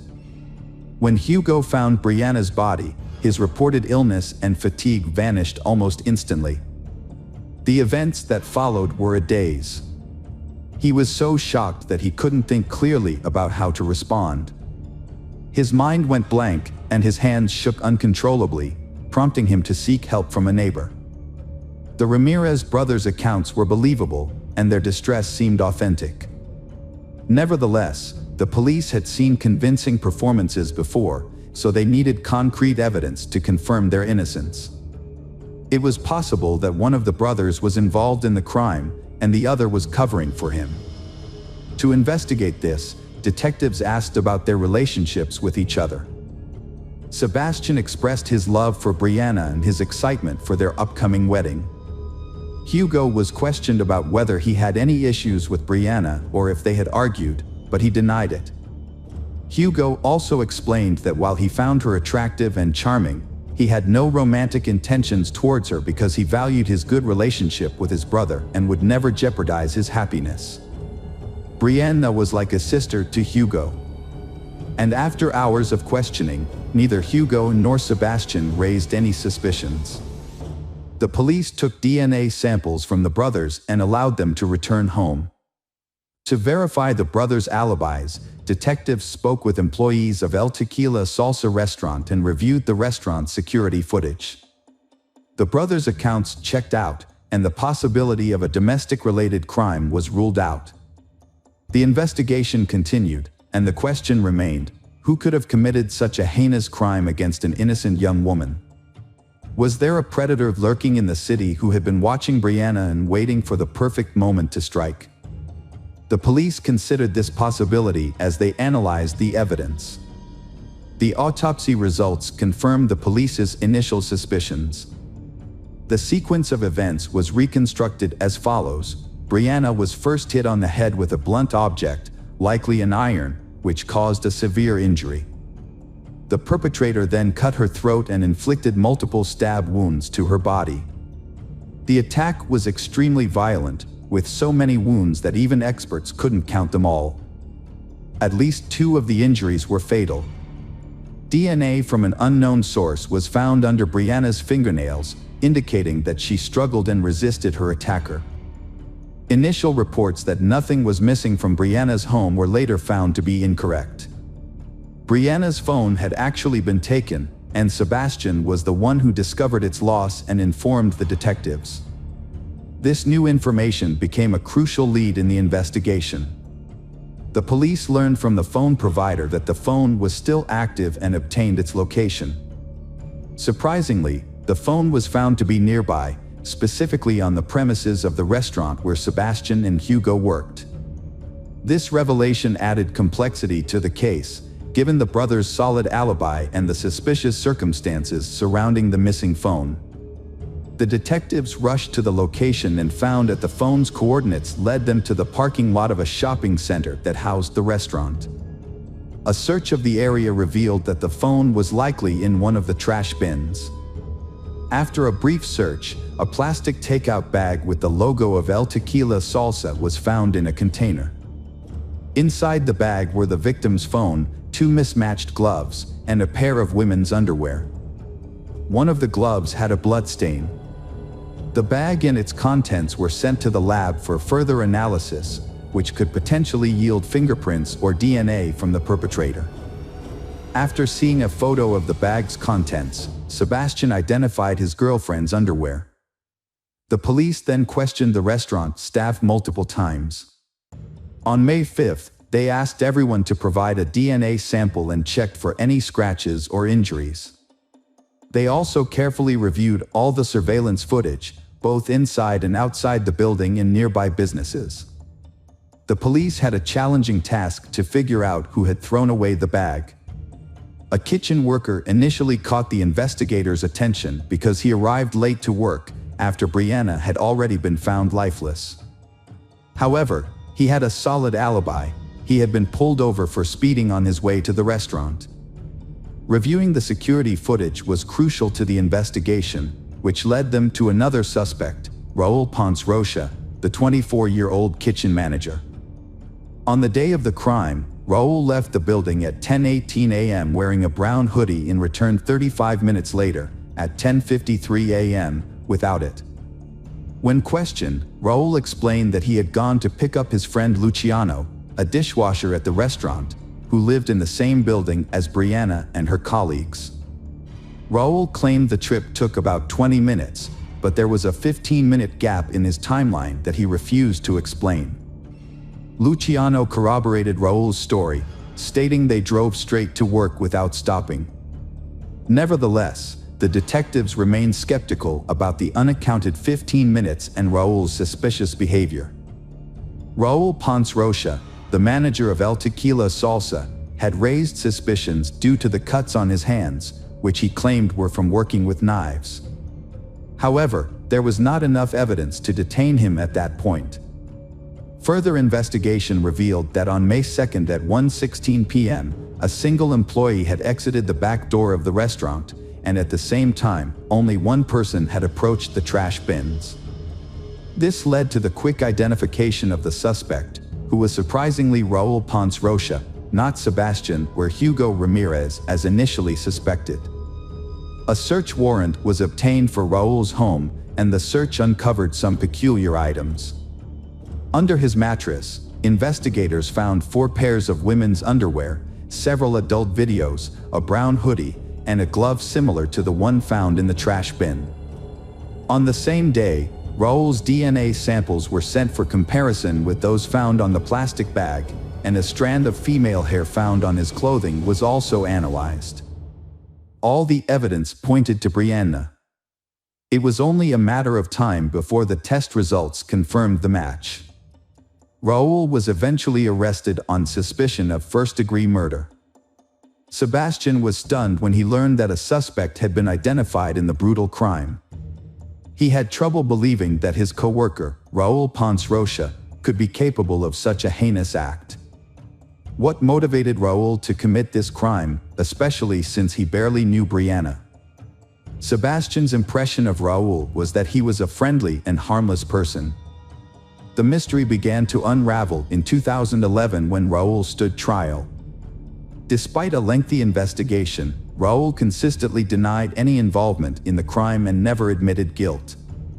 However, the prosecution presented strong evidence that contradicted his claims. Raul's DNA was found on several key pieces of evidence, including the iron, knives, a plastic bag, and its contents, as well as under Brianna's fingernails. A shoe print at the crime scene also matched Raul's shoes.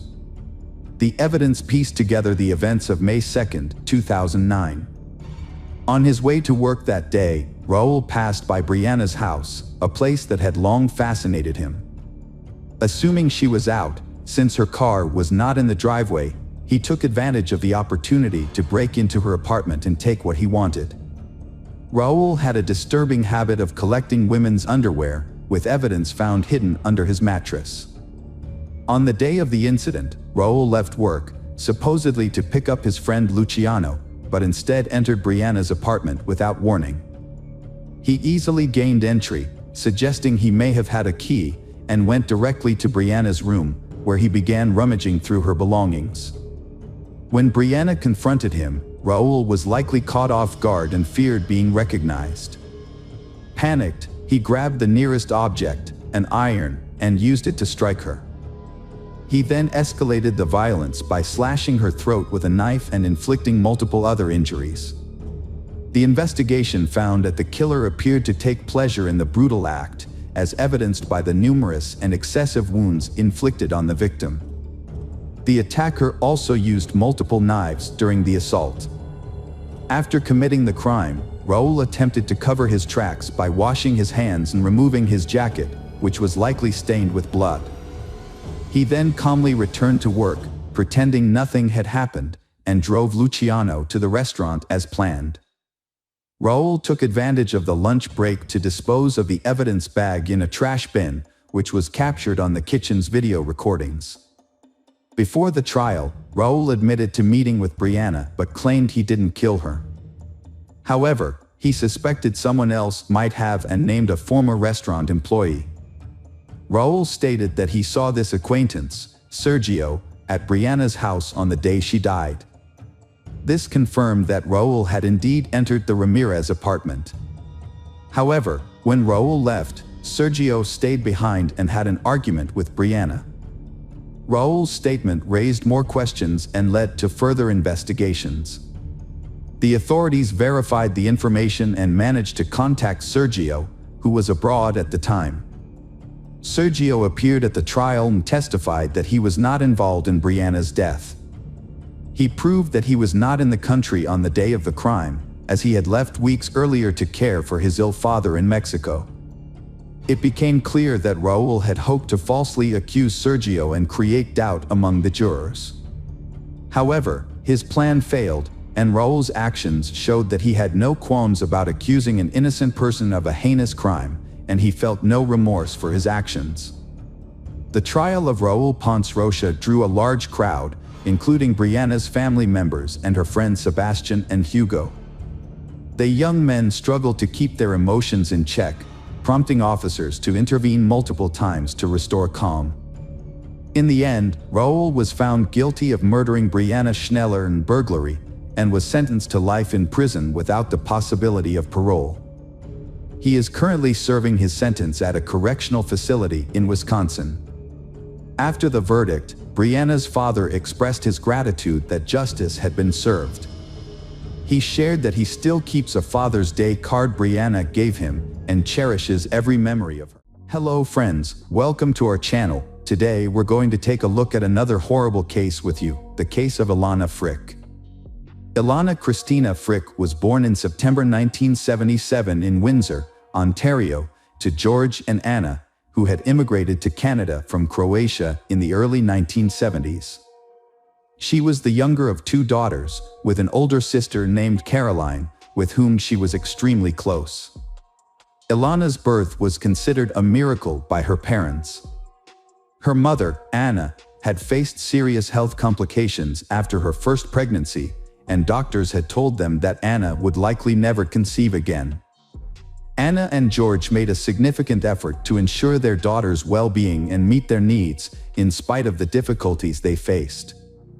They both worked at a car factory, striving to give Ilana and Caroline a good education and a comfortable life. Growing up, Ilana was a diligent and passionate student.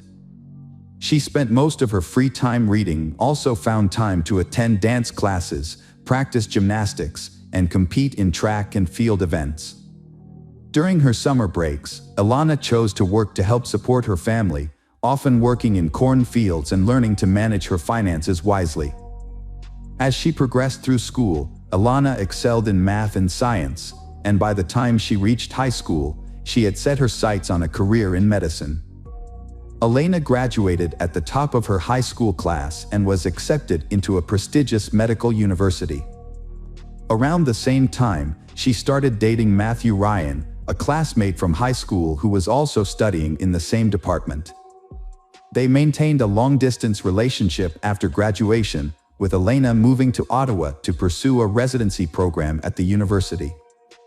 Matthew, on the other hand, chose to work at a local hospital and did not pursue further education. Despite the distance, Ilana and Matthew's relationship continued until nearly 2002. They had even made plans to get married, but ultimately decided to remain friends. By then, Ilana was interning at a top clinic and was working towards earning a doctorate, while Matthew's career had not advanced. In February 2003, during a night shift at the hospital, Ilana met Mohammed Shamji, a new colleague. She was immediately drawn to him. Mohammed, who was just a year older than Ilana, was a resident in the neurosurgery department and came from a family of prominent doctors. Mohammed Shamji was born and raised in Ottawa, Ontario, into a family of medical professionals. His father, Farid Shamji, was a well-known surgeon, and his mother, Edith, was a talented psychiatrist. Muhammad's older brother, Ali, also pursued a career in medicine, becoming a medical biophysicist. Both brothers attended Yale University, and later, Muhammad returned to Canada to earn his doctoral degree from the University of Western Ontario. Additionally, Muhammad had taken an interest in a blonde woman, but at first, he did not make any attempts to approach her. Ilana was immediately drawn to Muhammad, a tall, dark-skinned man, and sought to capture his attention. He eventually asked for her number and initiated contact, marking the beginning of their romance. Initially, Ilana perceived Muhammad as a reserved individual who hesitated on dates, jumped between topics, or fell silent, giving the impression of being introverted. However, it was later discovered that his behavior was not due to shyness but rather a lack of interest. Unbeknownst to Ilana, Muhammad was seeing another woman at the time and intentionally kept this a secret. When Ilana discovered she had a rival, she became resolute in her determination to be the only woman in his life. The first year of their relationship was tumultuous, with they breaking up on 3 separate occasions, rekindling. This was largely due to Ilana's persistence in pursuing the relationship. Despite her parents' awareness of the issues and their encouragement to leave Muhammad, Ilana remained resolute, convinced that she had found her soulmate. Ilana often showered Muhammad with gifts, surprises, and home-cooked meals, but he only sporadically reciprocated her affection. Muhammad seemed content to accept Ilana's displays of love without feeling obligated to return them. This dynamic created an emotional imbalance, where Ilana grew increasingly dependent on Muhammad. In the summer of 2004, Ilana and Muhammad received unexpected news: Ilana unplanned pregnancy. A sudden life-changing event forced them to rethink their future plans. While both were anxious about the news, Muhammad felt a strong obligation to marry Ilana before the baby was born, as is traditional in his conservative Muslim upbringing. In September 2004, they had a 2-part wedding. The first ceremony adhered to Muhammad's family's cultural customs, while the second was a more casual celebration with friends at a popular restaurant. At the time, the newlyweds seemed happy and in love. However, their happiness was short-lived. When their daughter, Yasmin, was born in January 2005, their marital problems became apparent. Muhammad's focus on his career and education left Ilana and their newborn daughter feeling neglected. To make matters worse, Muhammad had been hoping for a son and wasn't afraid to express his disappointment. This marked the beginning of a troubled marriage that would ultimately end in tragedy. After having her child, Ilana took maternity leave to care for her daughter and manage the household. When Muhammad returned home, he would often go straight to his room and spend very little time with his wife and children, which left Ilana feeling abandoned and unappreciated. As time passed, Muhammad's behavior worsened, and he became increasingly critical and abusive. He would insult Ilana's appearance, refuse to eat her cooking, berating and insulting his wife. Despite her growing unhappiness, Ilana chose not to confide in anyone, including her close friends and parents, about her marital problems. However, one day, while Ilana was on the phone with her mother, Muhammad returned home in a bad mood and began berating Ilana in front of her mother.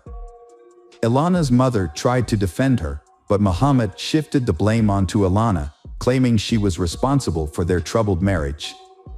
Ilana's mother advised her to end the relationship with Muhammad and file for divorce, but Ilana declined, hoping that she could still salvage the marriage.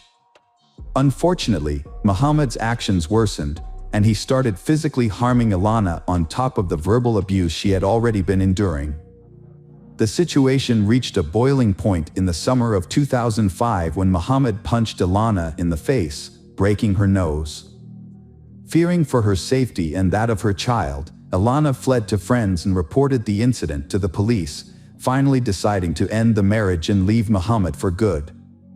Muhammad surprisingly begged his wife, Ilana, to come back, vowing to never physically abuse her again or even raise his voice. He promised that their family life would be perfect and he would control his temper.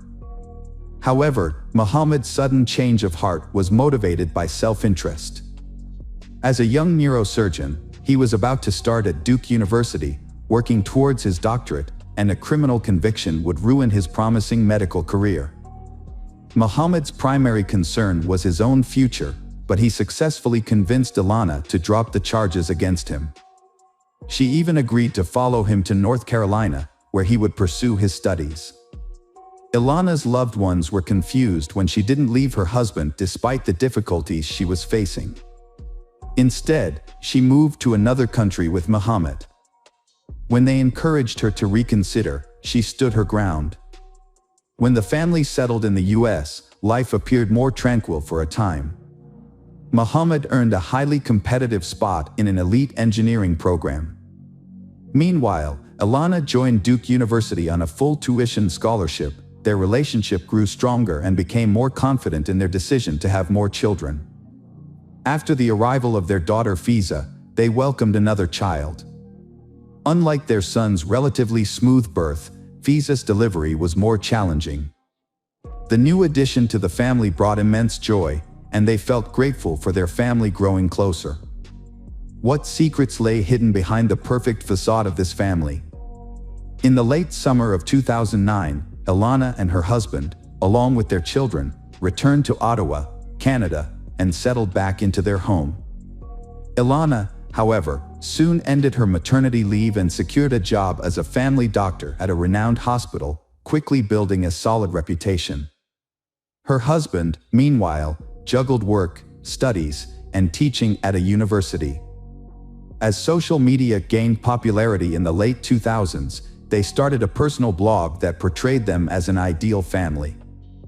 They shared photos of their vacations, accomplishments in science, and luxury lifestyle, complete with a lavish home. They even posted about attending prestigious conferences and trendy resorts. To outsiders, they seemed like a happy, successful, wealthy, and deeply in love couple with no problems. However, this perfect image hid a dark reality. Behind closed doors, Muhammad continued to exert strict control over Ilana. He monitored her interactions, dictated what she wore, and even checked her email and social media accounts. He openly criticized her appearance, style, and parenting methods, leaving Ilana feeling silent and trapped. As time passed, the tension and aggression between them became stressed, with Muhammad frequently yelling at Ilana and blaming her for their arguments and discord. In 2011, a prestigious medical center in Calgary offered a talented neurosurgeon, Muhammad, a fellowship in spinal surgery. Muhammad accepted the offer and relocated to Calgary, but he had to leave his family in Ottawa because his wife, Ilana, couldn't take a leave of absence from her job for over a year. They had to manage a long-distance relationship. During one of Muhammad's visits home, their relationship faced its biggest challenge yet. While at home, Muhammad accidentally left his laptop open, and Ilana saw a message from another woman on his social media account. The content of the message implied a romantic involvement. When Ilana confronted Muhammad, he confessed to having an affair, which was a devastating blow to Ilana. Ilana's family believed that this was the final straw, and they were convinced that she wouldn't forgive Muhammad again. However, Ilana decided to give their marriage another chance.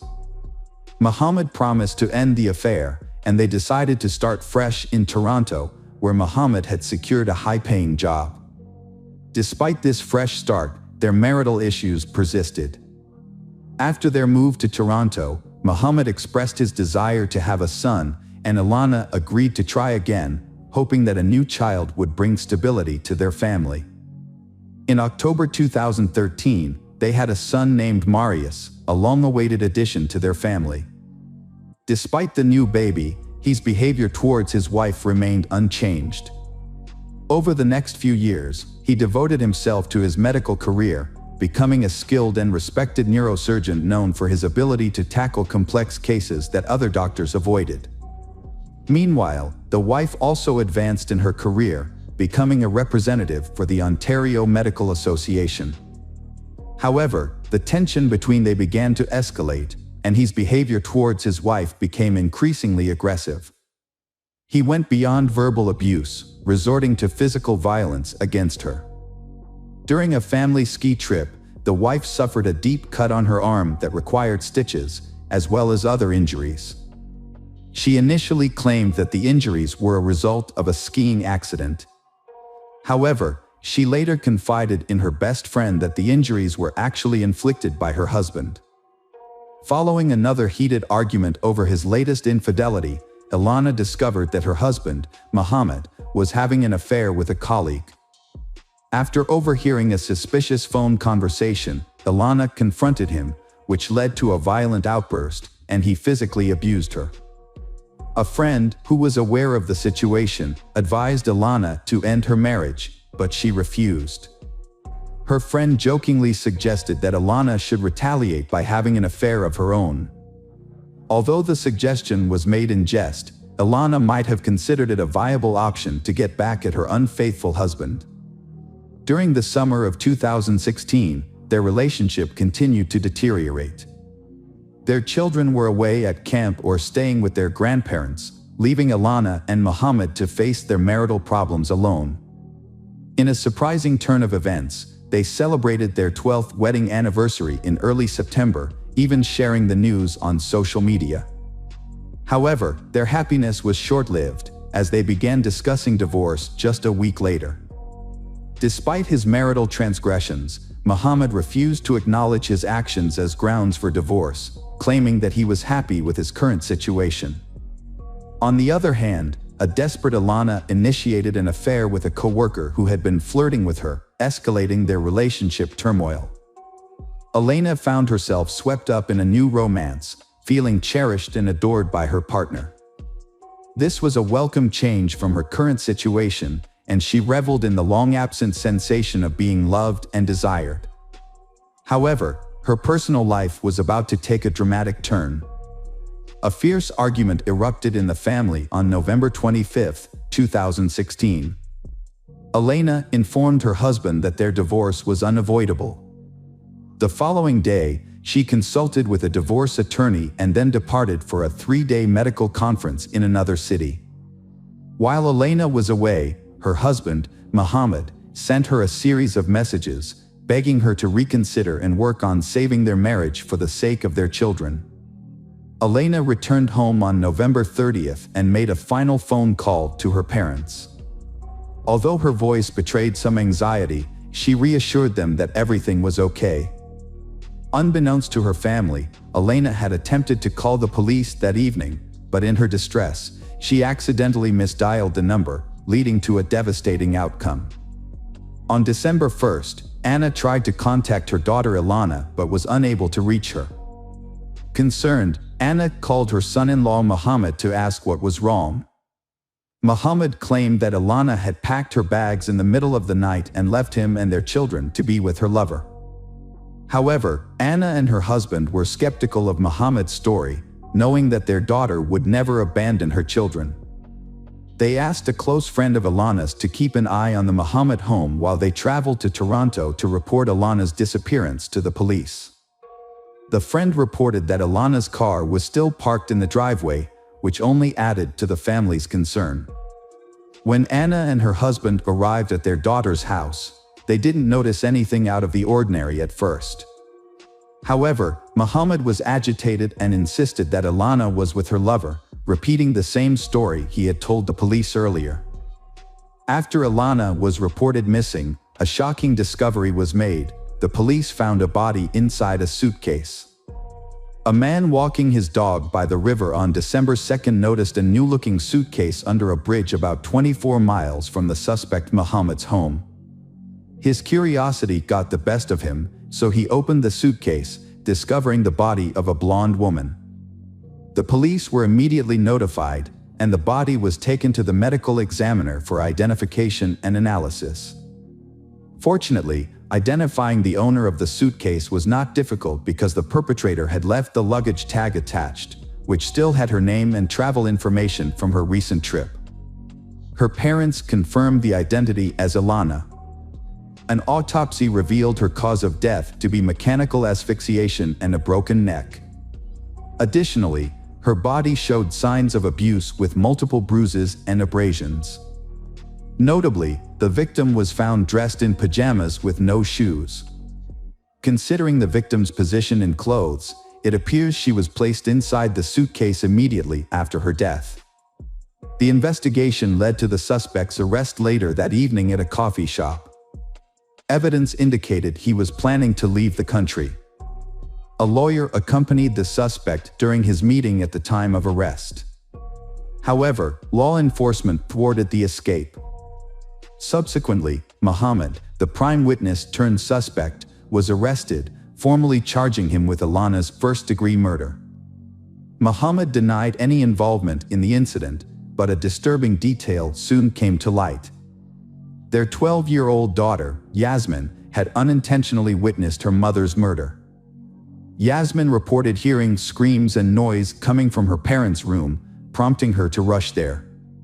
She opened the door slightly and saw her father kneeling behind the bed, while her mother was likely on the floor, out of her sight. Muhammad ordered Yasmin to leave the room immediately, shut the door, and go back to bed. The next morning, he told his daughters that their mother had left. Despite her young age, Yasmin sensed that something terrible had occurred, but she couldn't fathom that her father was responsible for her mother's death. To avoid putting his daughter through the trauma of testifying in court, the accused confessed to the crime. He recounted the events of that fateful evening, stating that he and his wife had argued over her alleged infidelity and desire for a divorce. Muhammad claimed that he didn't intend to harm his wife, but the situation escalated rapidly. The argument turned violent, and when his wife tried to call the police, he knocked the phone out of her hand. She began screaming, and Muhammad struck her multiple times in the face before pinning her to the floor and strangling her with his hands. Muhammad's daughter entered the room, but couldn't see what had happened behind the bed. By the time Muhammad realized his wife was not breathing, it was too late. In a desperate attempt to revive her, he made a fatal mistake, breaking her neck. Panicked, he placed her body in a large suitcase and drove around for hours, unsure of what to do. Eventually, he stopped at a small bridge over a river and threw the suitcase into the water, hoping the current would carry it away. However, the suitcase got stuck against the bridge's foundation, hidden in the darkness. During the trial of the surgeon, a scandal emerged involving his father, Farid Shamji. The elderly man made derogatory comments about his deceased daughter-in-law, trying to justify his son's actions by claiming she had been unfaithful and provoked him. As a result, his medical license was revoked. Muhammad was found guilty of second-degree murder in April 2019 and sentenced to life imprisonment. However, he may be eligible for parole in 14 years, considering the time he served during the trial. This means he could be released as early as 2030. Additionally, Muhammad was prohibited from contacting his children or his wife's parents and was ordered to pay them a substantial amount of compensation. His medical license was also permanently revoked, preventing him from practicing medicine or teaching again. The children who have lost their parents are now being cared for by Ilana's parents.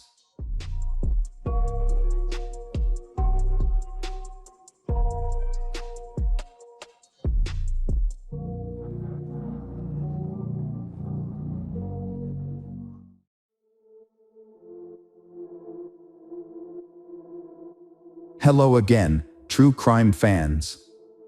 We've got another mysterious case to explore. The case of Jessica Knott.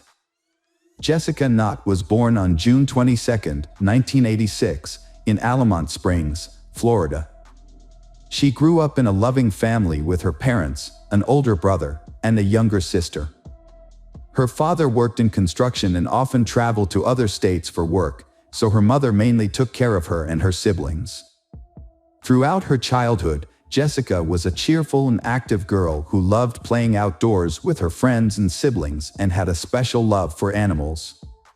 On April 5, 1996, when Jessica was 9 years old, her family planned to visit her grandparents for Easter. While her mother packed for the trip, her father went to the store to buy some vacation items. Jessica asked her mother if she could go to the yard to wait for her father to return. Her mother agreed but told her to stay in the yard and not wander off. The family's apartment complex was located in a quiet area, surrounded by many trees and away from the main road. The neighborhood was considered safe, and children often played outside without regular adult supervision. However, when Jessica's father returned home around 6 p.m., he asked his wife where Jessica was, and she was surprised to learn that Jessica was not in the yard as she had thought. The parents searched the yard but couldn't find their daughter Jessica. Growing increasingly worried, they started asking neighbors if they had seen Jessica. A neighbor reported seeing Jessica sitting on a bench, reading a book, but this information yielded no results. As night began to fall and Jessica was still missing, her parents contacted the police. The police quickly began search operations, questioning neighbors and canvassing the surrounding area. Despite their best efforts, they were unable to find Jessica, forcing the police to expand their search to nearby streets. A few hours later, the police received an unexpected call from an unknown number. The caller's voice was distorted by background noise. But the police determined that Jessica might have been near a water pumping station several miles from her home. When the police arrived at the water pumping station, they witnessed a horrifying scene. Jessica's body was discovered near the pumping station, hidden in a black trash bag. This location was only a few meters from the road, but the pumping station was located under a bridge, making it nearly impossible to detect. Next to the body were some magazines and a children's mirror. The police quickly identified the victim as Jessica Knott and handed her body over to the medical examiner for further investigation. Investigators turned their attention to tracing the 911 call, which they believed was made by the killer. Their goal was to use the call to identify the killer. However, the call was made from a public phone at a nearby gas station, and when the police arrived, the perpetrator had already fled. Detectives tried to take fingerprints, but it was a difficult task because this was a public phone booth, which likely had many fingerprints from different users. In addition, it was possible that the killer had wiped the phone clean after calling or had worn gloves to avoid leaving fingerprints. Further investigation revealed that Jessica may have been killed elsewhere and her body moved to the water pumping station. Evidence on the ground showed that the killer pulled the body out of the car, then put it in a trash bag and dragged it to the water pumping station. Jessica's clothes were still intact, except for a missing shoe, which was not found at the scene. The only potential clue at the crime scene was tire tracks on the ground. There was a possibility that they belonged to the killer's car, so the police took photos and analyzed the prints.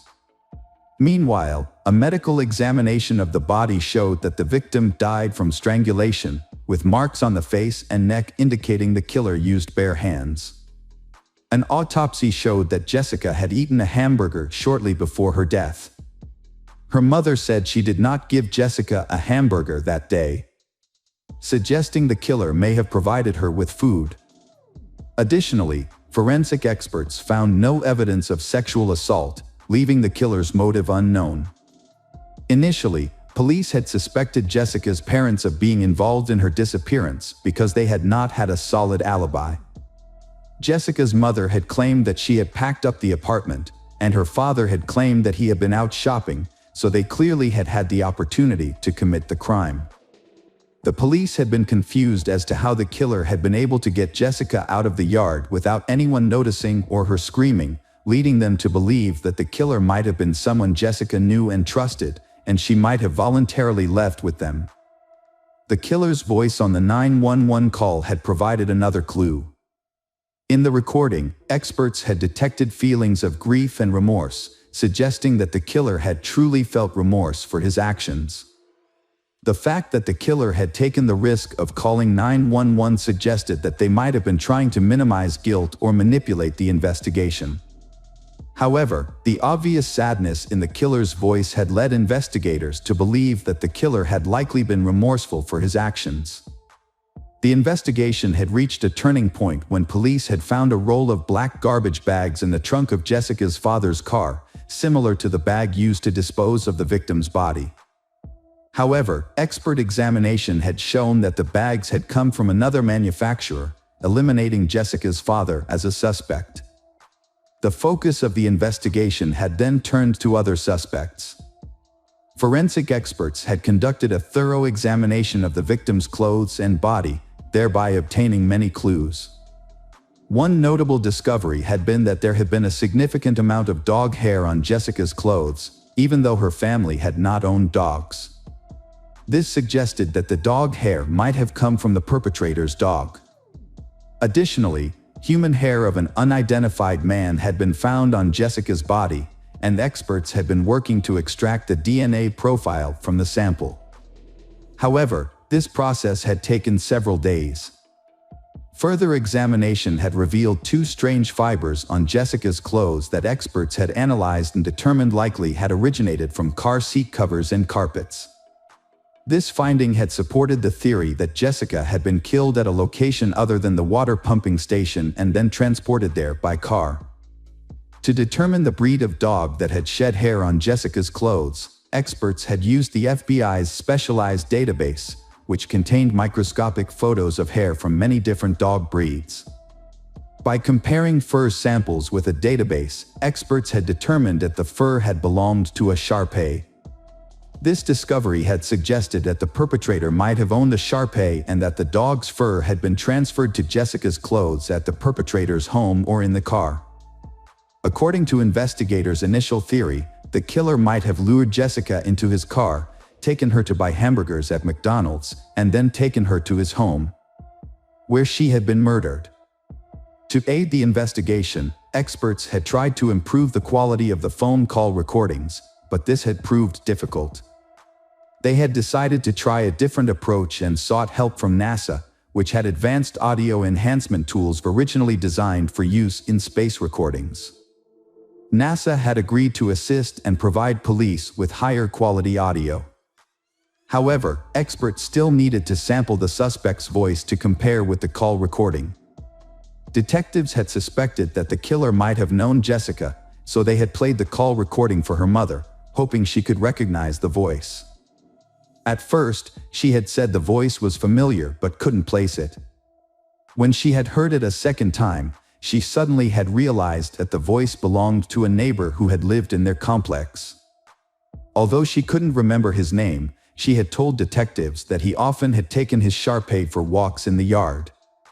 Police had quickly identified this man as James Crow, 35 years old. Hours after Jessica had disappeared, investigators had questioned her neighbors, including James Crow. James had told them that he had seen Jessica in her yard while walking his dog, Pumpkin, a Shar-Pei. They had exchanged a few words and then he had left. Detectives had looked into his past and had found no history of criminal activity. He used to be a truck driver, but had been currently unemployed and had spent most of his time walking around the neighborhood with his dog. Detectives realized that the similarity in voice and breed of dog had not been enough to arrest James, so they obtained a search warrant for James' car. Inside, they found two disturbing clues. Under the front passenger seat, they discovered an empty Happy Meal bag, which was suspicious because James had no children and Jessica had had a McDonald's hamburger in her stomach. Additionally, the car had brand new tires that had barely been used, which James had claimed to have changed on the day Jessica was murdered. However, his previous tire had not been very old and could have lasted a few more years. Police investigated further and discovered that one of James' old tires had been left behind at an auto service. When they compared the tire tread pattern to prints found near Jessica's body, they did not match. However, it was possible that tire marks on the ground did not belong to the killer's car but to another vehicle. Police also searched James' apartment, where they found a box containing several rolls of trash bags similar in size and color to the one found on Jessica's body. To determine if there was any connection between the bags, detectives needed to find a way to prove that they had come from the same manufacturer. At first, this seemed impossible, as the bags had had no distinctive markings or features and there were hundreds of manufacturers of similar products. The detectives had had an idea to solve this problem. They contacted Roberts, a quality control specialist for the company that had manufactured the bags found in James' apartment. Roberts pinpointed the factory that had produced the bags based on a special code on the cardboard box containing the rolls. The code indicated that the product had come from a facility in Virginia. Roberts explained that a small amount of iron or titanium was added to the bag's composition, depending on its color. Because the factory produced bags in many different colors, the materials used in production changed constantly, causing the ratio of plastic and iron or titanium to change daily.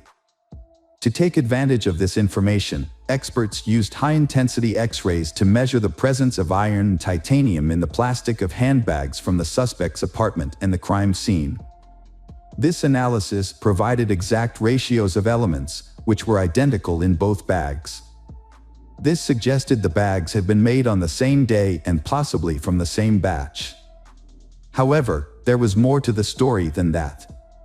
During the production of garbage bags, microscopic debris accumulated on the machine and imprinted on the plastic sheets as they were rolled out. This created a unique stripe pattern on each bag, visible to the naked eye. Even though the debris on the conveyor belt was constantly changing, creating a new pattern every few hundred feet of fabric, the results were consistent enough to provide another possible lead in the investigation. The similarity of the bags suggested that not only had they been produced in the same batch, but they had also been produced within a short time frame, perhaps just a few hours apart. Comparison of the bags from the suspect's apartment and the crime scene revealed a striking match in the lines and patterns on the bags. On further inspection, experts showed that the bags had been rolled into bundles by machine, which could have created irregularities during the rolling process. Although these irregularities were hardly noticeable, they could be detected by examining the edges of the bag, where the folds formed a unique pattern. Upon re-examining the bags, experts discovered that the pattern on the bags at the suspect's apartment matched the pattern at the crime scene. Further analysis also revealed that fibers found on Jessica's clothing had matched the carpet in James' apartment and the upholstery of his car seat. An audio expert had also analyzed the 911 call recording and compared it to James's voice sample, concluding that the voice in the recording belonged to James. Although the evidence was only circumstantial, detectives still believed in James' involvement in the case and decided to arrest him. James was taken into custody, and the prosecution announced its intention to seek the death penalty. Despite James continuing to deny guilt, the case still went to trial. The prosecution presented its theories, highlighting James' frequent outdoor activities with his dog, which had earned him the trust of local children, including Jessica. According to police, James had met Jessica while walking his dog and had struck up a conversation. He offered to take her to McDonald's, and she agreed because she knew him. After the meal, James allegedly invited Jessica to his home. While his wife was away, evidence had shown that Jessica was actually at James's house that day, as fibers from his living room carpet were found on her clothes. The investigation revealed that James might have tried to attack Jessica, but something went wrong. Forensic evidence indicated that the killer had strangled Jessica with their bare hands and pressed their palms against her face, possibly to silence her if she tried to scream. Panicked, the killer then placed Jessica's body in a trash bag and transported it to their car without arousing suspicion from the neighbors. The killer dumped her body near a water station, called 911 from a nearby gas station, and returned home. During the preliminary hearings, James's attorneys attempted to defend the evidence, arguing that there was no concrete proof of James' guilt. Although the judge accepted the evidence, the defense pointed out that in murder cases, the standard of proof is higher and more direct. Therefore, the possibility that James could avoid the death penalty was very large. A plea agreement was offered to James based on the circumstances surrounding the case. The deal required him to plead guilty to second-degree murder and accept a sentence of 40 years in prison without parole, thereby avoiding the death penalty. 2 years after the murder, in the summer of 1998, James accepted the deal. Although he was not required to provide details about the crime, he said that one of the reasons he accepted the deal was to spare Jessica's family the torment of the trial. The prosecution believed James showed genuine remorse for his actions and used the 911 call as evidence.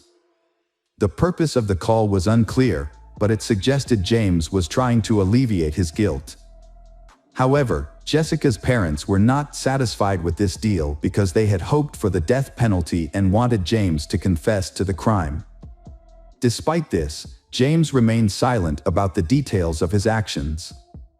James did not fully serve his sentence. He died in November 2011 at the age of 49 from health problems, taking with him details of his crimes and motives. Hey detectives! Welcome back. We've got another mysterious case to explore. The case of Lauren Stewart. Lauren Stewart was born on January 9, 1973. She has spent most of her life in Michigan. Lauren pursued her passions as a model and actress, attending workshops and interacting with photographers to further her career. Those who know her describe her as charming and easygoing. Lauren is passionate about her acting and modeling work. She enjoys new experiences, learning from others and sharing ideas, seeing life as an adventure and striving to live life to the fullest. Lauren is married to Daniel Stewart, a senior software architect at the University of Michigan, where he works predicting heart attacks. Prior to his current role, Daniel spent several years in the tech industry as a Coda developer. Lauren and Daniel were devout Christians in the Jehovah's Witnesses sect for a long time until 2013, when they decided to leave Christianity. Lauren and Daniel have 2 children, Stephen Stewart, 27, a data solutions architect and computer scientist, and Bethany Stewart, 24, a talented artist and graphic designer. At 45, Lauren seems to have the perfect life, a loving husband, well-educated children, a thriving modeling career, and a beautiful home in Keio Harbor. But deep inside, Lauren struggled with the emotional pain of being shunned and rejected by the Jehovah's Witness community she grew up in. The strict rules and practices of shunning former members took their toll on her. Lauren and Daniel's decision to leave the faith was a difficult one. The Laurens remained devout Jehovah's Witnesses until 2013, but the church's strict rules posed problems for their children's futures. Celebrating holidays was forbidden and higher education was prohibited, with the threat of expulsion for non-compliance. When Daniel asked for his children to attend university, he was warned that defying church policy would result in expulsion, which was distressing for the family as it meant complete social isolation, even from relatives. Lauren's family made the decision to leave the Jehovah's Witnesses after careful consideration. While the decision initially seemed right, they soon faced strong opposition from their community, which became unbearable, especially for Lauren. She found that even simple tasks like going shopping became difficult due to hostile looks and hurtful comments from former friends. Although these comments were not directed at her, they were said loudly enough for her to hear. Living in a small community of 3,300 residents, many of whom were Jehovah's Witnesses, Lauren's family faced a harsh reality, with prominent church members constantly reminding Lauren of her outcast status. The emotional stress eventually became too much to bear. Lauren turned to exercise to regain her health. She worked out regularly and made it her routine, which led to a dramatic change. Lauren became a fitness trainer and found success as a model. Despite being rejected by the church, Lauren appeared optimistic and confident to those around her. However, behind her pleasant exterior, Lauren was secretly struggling with chronic depression. She had been battling this condition for some time, and it had gotten worse since being ostracized by the church. As a result, Lauren often hid her true feelings behind a fake smile. Lauren's family was drowning in debt, on the brink of bankruptcy. Overwhelmed by the pressure of her own financial difficulties and emotional pain, Lauren devised a plan to solve all her problems at once. She began researching ways to end her life and videos on how to use a pistol. On February 15, 2018, Lauren left a heartbreaking note on the dining room table, meticulously cleaned the house, and sent messages to loved ones and Daniel's boss. And finally, Lauren flipped through all the family photos on her desk. Lauren texted her husband's boss at 9:24 a.m. saying that her husband Daniel had died in an accident and that she would provide more information later. However, she did not respond to her boss's subsequent messages. At 5:07 p.m. that same day, Lauren texted her cousin, saying that she was taking her family with her so they wouldn't have to suffer. She said that they would sleep until Christ was resurrected and hoped that her cousin would do better than her. Her cousin was frightened by the message and told Lauren not to harm herself or her family. Lauren had been suffering from mental health issues in recent months that her family had not known about. She had a gun and made the tragic decision to use it to kill her loved ones. Lauren's first victim was her husband, Daniel, 47, who was shot in the head while trying to escape from the basement where he was relaxing. Lauren used a pillow as a silencer to muffle the sound of the gunshot. After Daniel was shot, Lauren went upstairs to her daughter Bethany's sleeping room. Lauren shot her at point-blank range, instantly killing Bethany. Next, her son Stephen, who had his own house on the other side of town, Lauren tricked Stephen into coming to her house. When Stephen was busy with the task his mother had assigned him, his back turned, Lauren shot him at close range. The horror did not stop there. Lauren killed the family dog, placing its body in the bathtub. A neighbor heard these gunshots but thought someone was slamming the door. When the house became a cold morgue, Lauren meticulously cleaned it. Then Lauren used the gun to kill herself. Lauren's cousin, who had been trying to contact her, became concerned when she did not respond to their messages. The cousin decided to visit Lauren's home the following morning, February 16th, with a friend. When no one answered the door, they contacted the police. Upon arriving at the house, the police found the kitchen to be tidy and well organized, with a stocked refrigerator and handwritten labels on various items.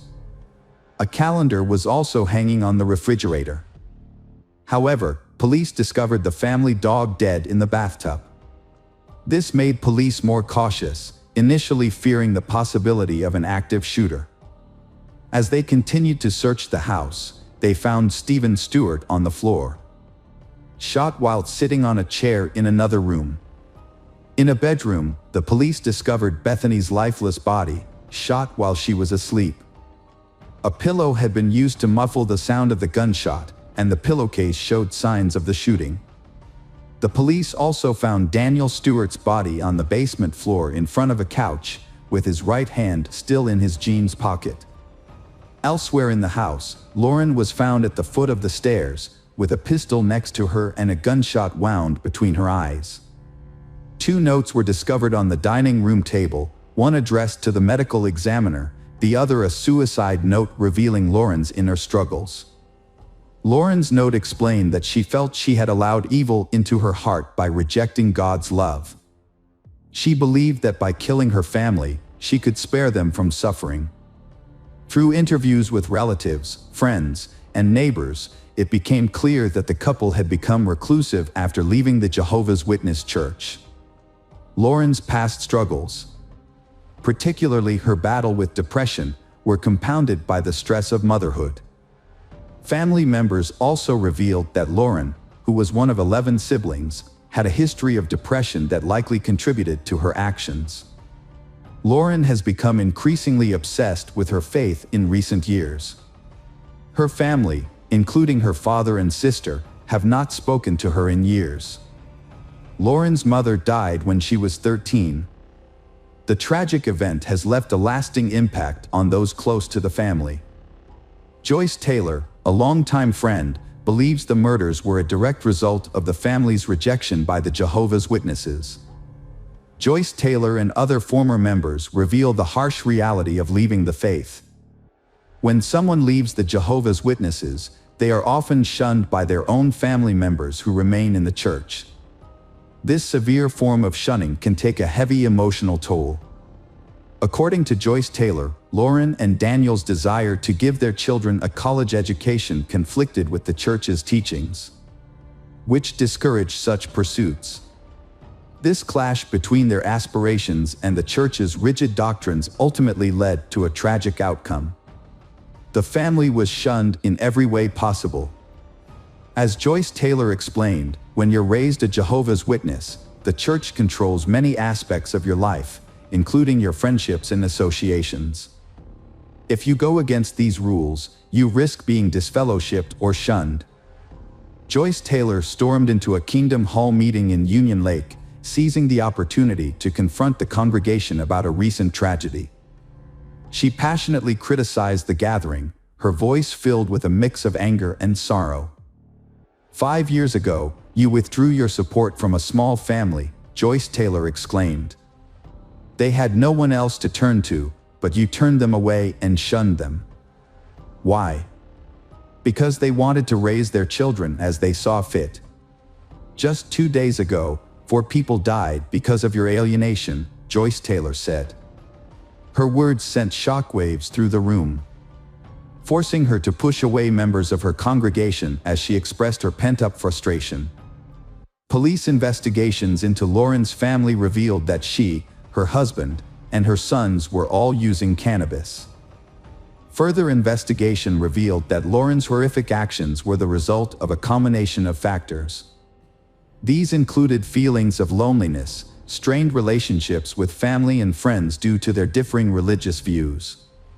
These factors combined to add to her pain, ultimately leading her to commit a horrific. Hi everyone, thanks for returning. Let's unravel another perplexing mystery. The case of Vincent Brothers. Vincent Brothers was born on May 30, 1962, in Long Island, New York. From a young age, he was known for his charisma, reliability, and diligence. He also served in the Marine Corps Reserves. After graduating from Norfolk State University, Vincent moved to California in the mid-1980s to pursue further education and eventually earned a master's degree. Despite having a successful career as a school administrator, Vincent's personal life was marred by tumultuous relationships. His 2 previous marriages ended in divorce. In 1988, while working at California State University in Bakersfield, Vincent had a daughter with his girlfriend. He took his girlfriend to court to establish paternity and was eventually awarded custody and visitation rights. Initially required to pay $350 per month in child support, this amount was increased to $771 in 2003. That same year, Vincent was convicted of wife abuse and received a 6-day jail sentence and probation. In 1992, Vincent married for the second time, but this marriage also ended in divorce in 1996 due to accusations of intimidation and physical abuse by his second wife. While serving as the assistant principal at Emerson High School, Vincent was accused of sexually harassing a colleague. The woman claimed that Vincent assaulted her at his home and took her phone to prevent her from calling the police. When she tried to report the incident to the police, she said police discouraged her from pursuing charges because she was afraid of Vincent's reputation. The harassment continued at school, with Vincent allegedly touching her inappropriately. The woman eventually resigned from her job as a teacher, citing an unfriendly work environment. The school district investigated Vincent due to his increasingly threatening behavior and threatening phone calls.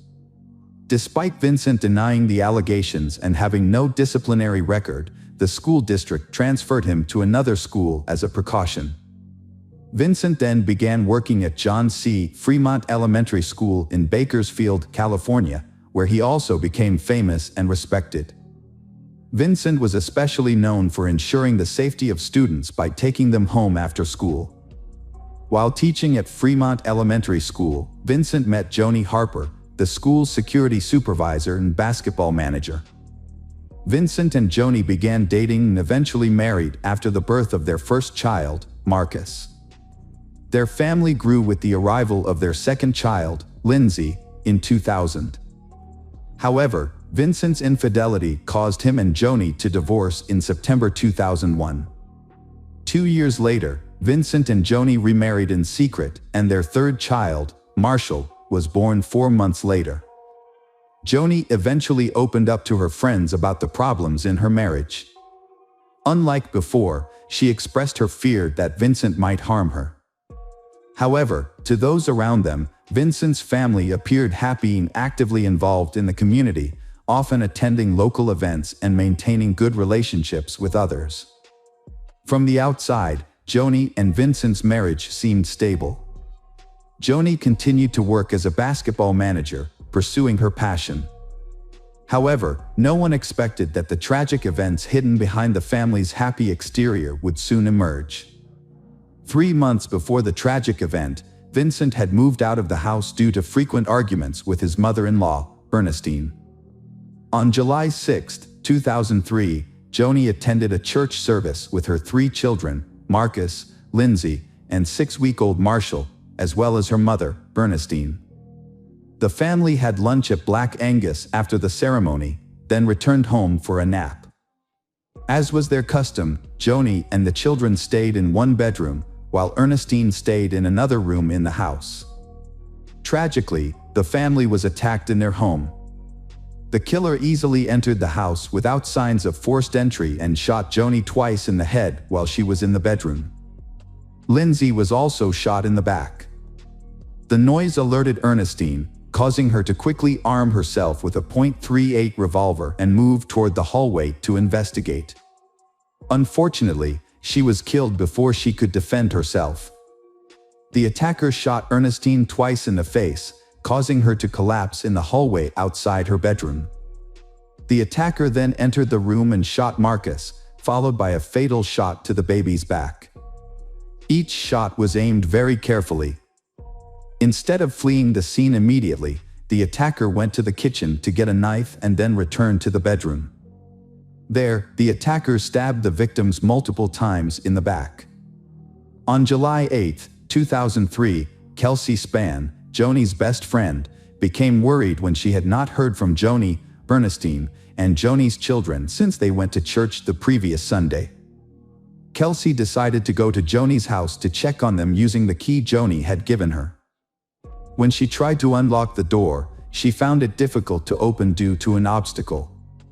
She then went to the back of the house and found an unlocked sliding glass door, which was unusual.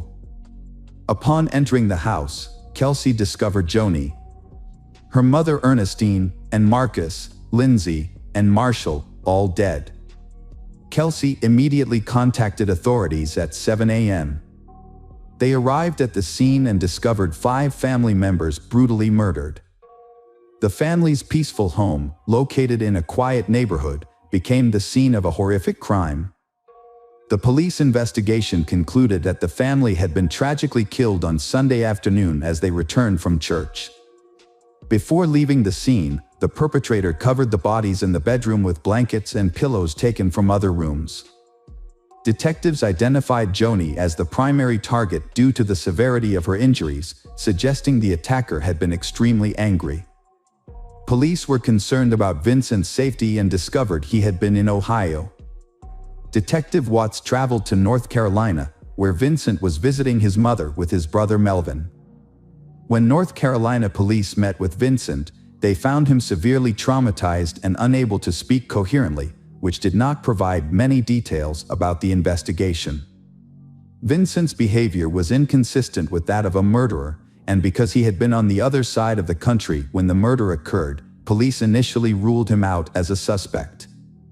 He also provided receipts showing purchases made around the time of the tragedy, confirming that he had not been in Bakersfield, California, where the incident occurred. However, Detective Watts still doubted Vincent's innocence. Notably, Vincent never asked how his wife and children had died, which aroused suspicion.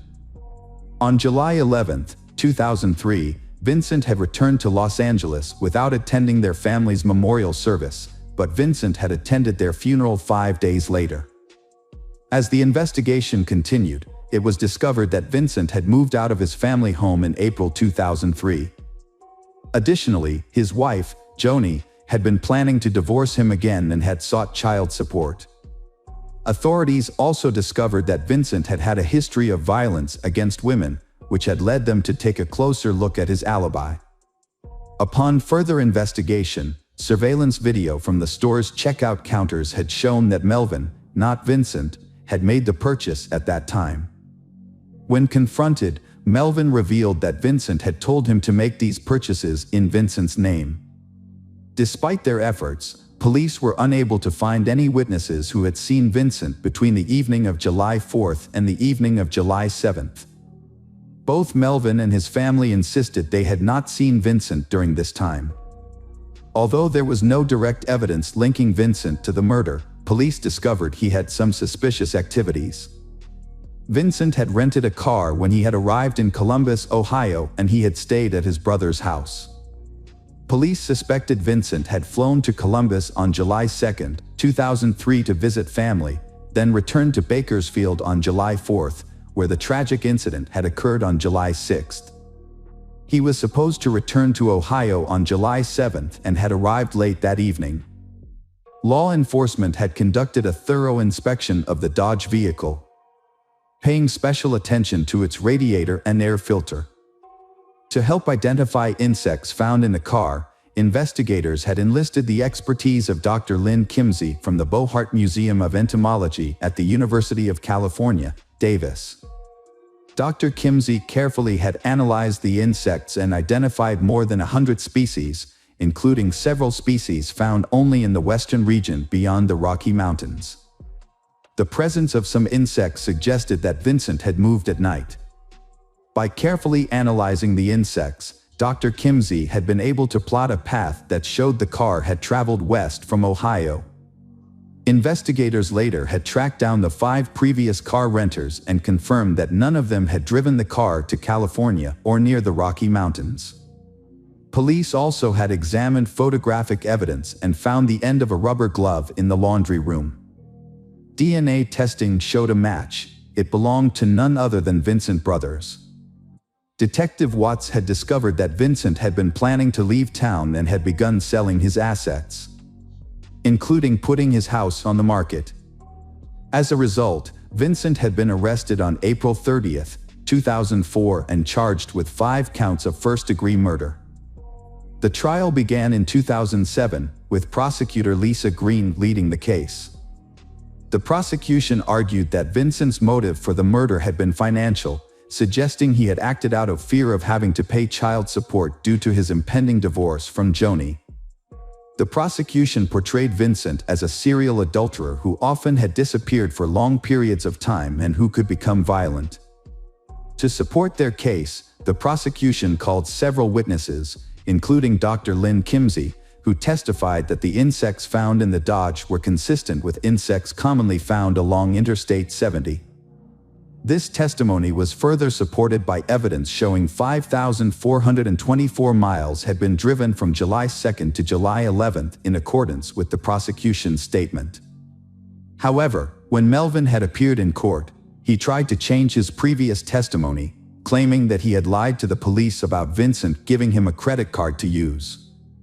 In response, the defense presented an expert on high-speed driving, who argued that maintaining an average speed of 70 miles per hour during the trip from Ohio to California had been extremely difficult.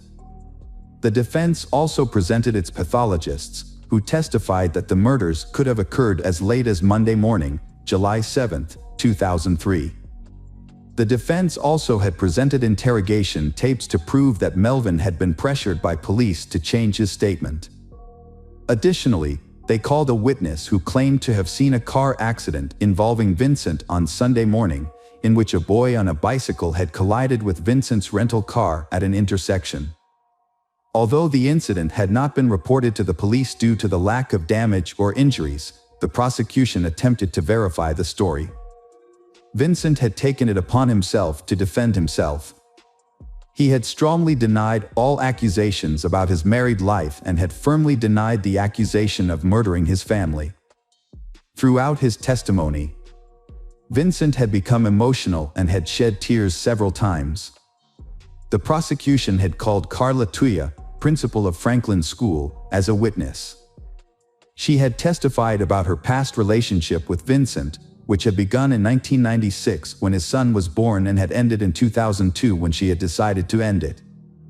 Carla revealed a shocking secret that she and Vincent had been intimate just weeks before the family tragedy, directly contradicting Vincent's previous denials about everything. This admission had damaged Vincent's claim to fidelity to his family. The prosecution had argued that the crime had been carefully planned in advance. Thanks to knowing the family's Sunday habits, the murderer had gained an advantage and had had the opportunity to strike. The perpetrator had taken advantage of this and had waited until the whole family was asleep, then had used the spare key to enter the house through the sliding glass door and had killed each family member. On May 15, 2017, Vincent had been found guilty of 5 counts of first-degree murder, making him eligible for the death penalty. The jury had reached this decision after hearing testimony from 137 witnesses and deliberating for nearly 2 days. After the verdict, Vincent had been removed from the courtroom and had been returned to the Luro detention facility under tight security. Then, on September 27, 2007, Durham County Superior Court Judge Michael Bush had sentenced Vincent Brothers to death by lethal injection. Welcome back, mystery lovers. Today's case is going to keep you on the edge of your seat. The case of Summer Baldwin. Summer Baldwin is a young girl born in 1976 in Washington. She is known for her friendly, kind and open personality. A good student with many friends, Summer dreams of becoming an actress after graduating from high school. However, that dream did not come true. After enrolling in community college, Summer had difficulty in studying at university. At the invitation of her friends, she decided to move to Lubbock, Texas, to change her life and seek new opportunities. Summer's life began to decline. She gradually became addicted to alcohol and illegal drugs without seeking help from her family. Her addiction got worse over time, leading to her losing her job and associating with people with criminal records. Her dream of becoming an actress was shattered. She eventually had to work as a prostitute to support herself.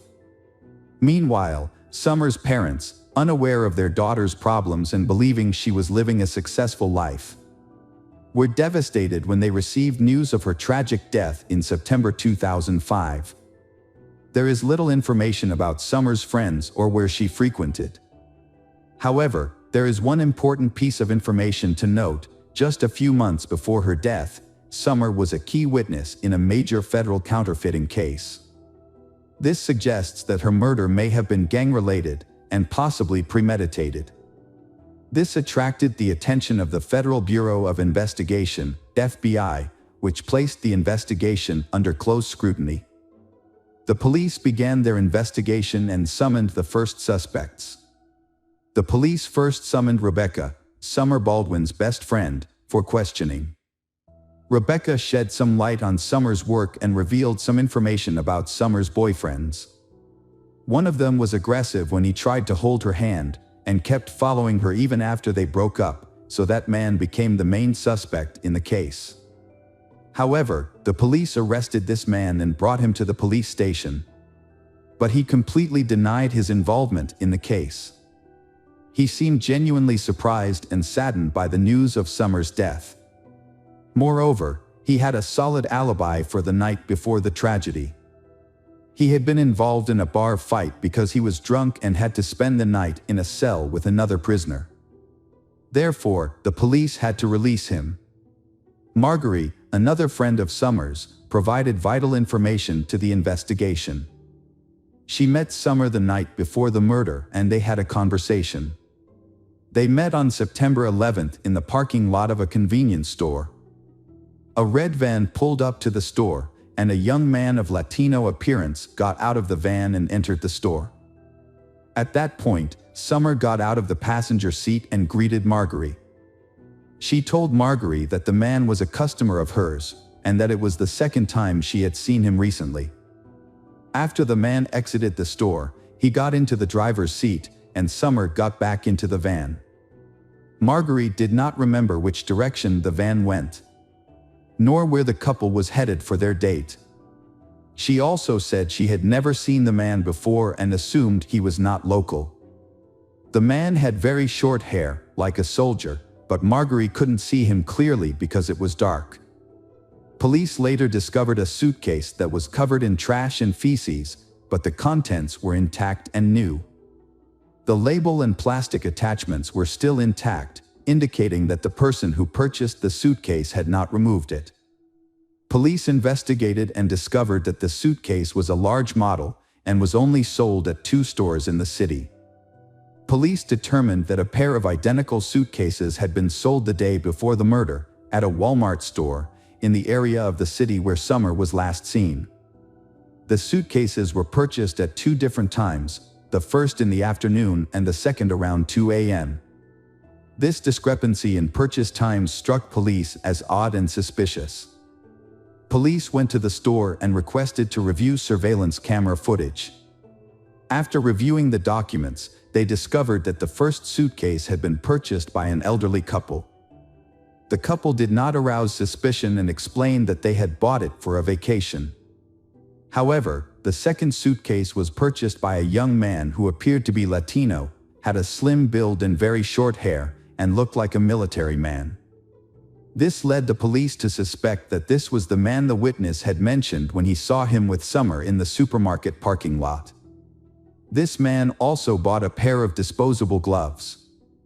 The coincidence was so great that the police believed they had found the right person. This man was very careful to use cash to make payments instead of a card, in order to eliminate any personal traces.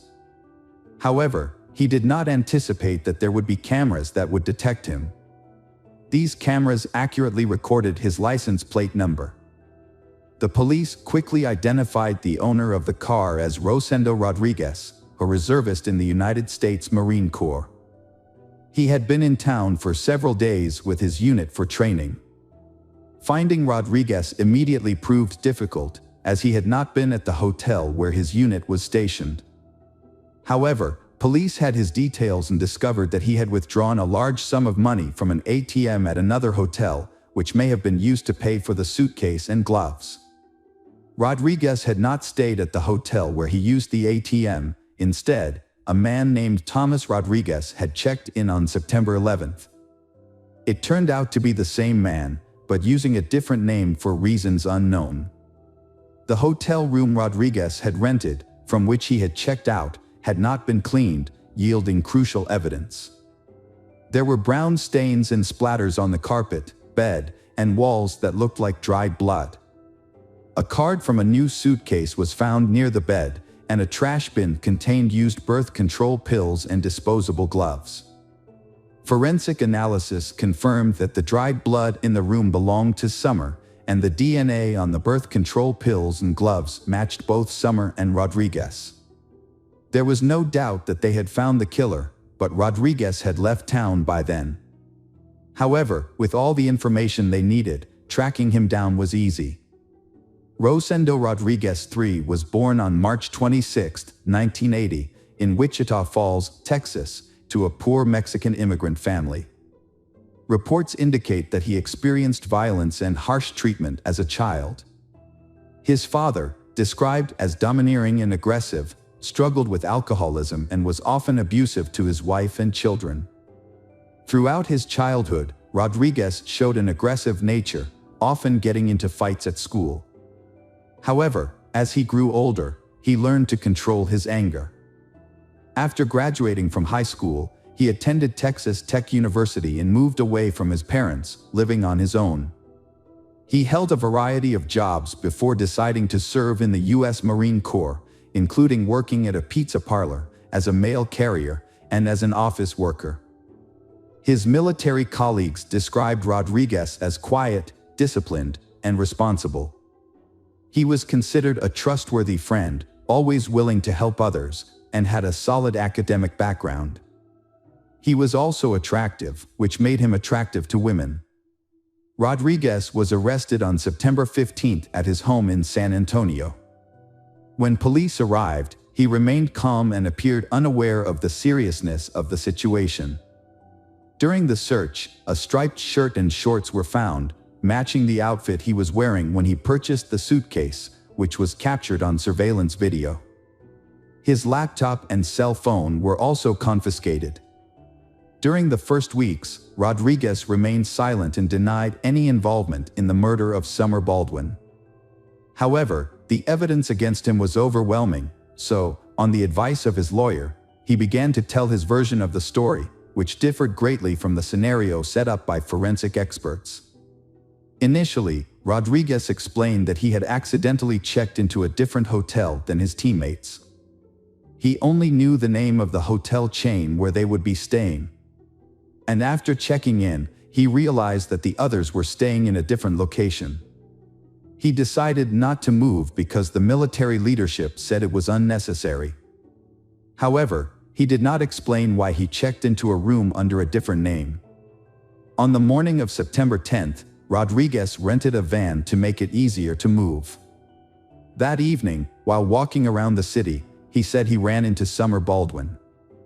According to his account, he saw a blonde woman sitting on a bench by the side of the road, covering her face with her hands as if she were crying. Curious and concerned, he stopped to check if she was okay and needed help.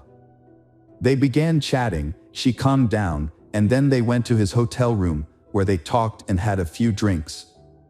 In his testimony, they were not intimate. The next morning, Rodriguez drove her home, but they agreed to meet in the evening. He picked her up at the same location around 9 p.m. and went to a supermarket where Summer met her friend Marjorie. They then returned to the hotel, where Rodriguez said there was consensual intimacy between them. However, Rodriguez later said that Summer became aggressive and demanded money, which surprised him because he did not realize he was seeing a prostitute. And Summer's demand for money made him feel threatened. He disarmed her and punched her in the face, causing her nose to bleed. Rodriguez claimed that he had no intention of harming Summer and that his actions were in self-defense. However, just a few minutes later, Summer collapsed on the bed, convulsing and foaming at the mouth. Rodriguez said that he tried to help her, but was unable to perform CPR due to the blood and foam on her face. After a minute, Summer stopped breathing and Rodriguez realized that she was dead. He became panicked and took several actions to cover up the incident. Rodriguez went to a nearby store, bought a suitcase and gloves, then returned to the hotel, put Summer's body in the suitcase and threw it in the trash. He knew that the suitcase would be taken to the landfill the next morning. Rodriguez then checked out of the hotel, returned the rental car and drove home to San Antonio, trying to pretend that nothing had happened. However, investigators found several inconsistencies in Rodriguez's testimony that suggested he had lied. One of the key pieces of evidence was the testimony of Marjorie, who met Summer in the parking lot on the night of the murder. Marjorie claimed that Summer made it clear to her that the man was her client, with whom they had previously had a paid encounter.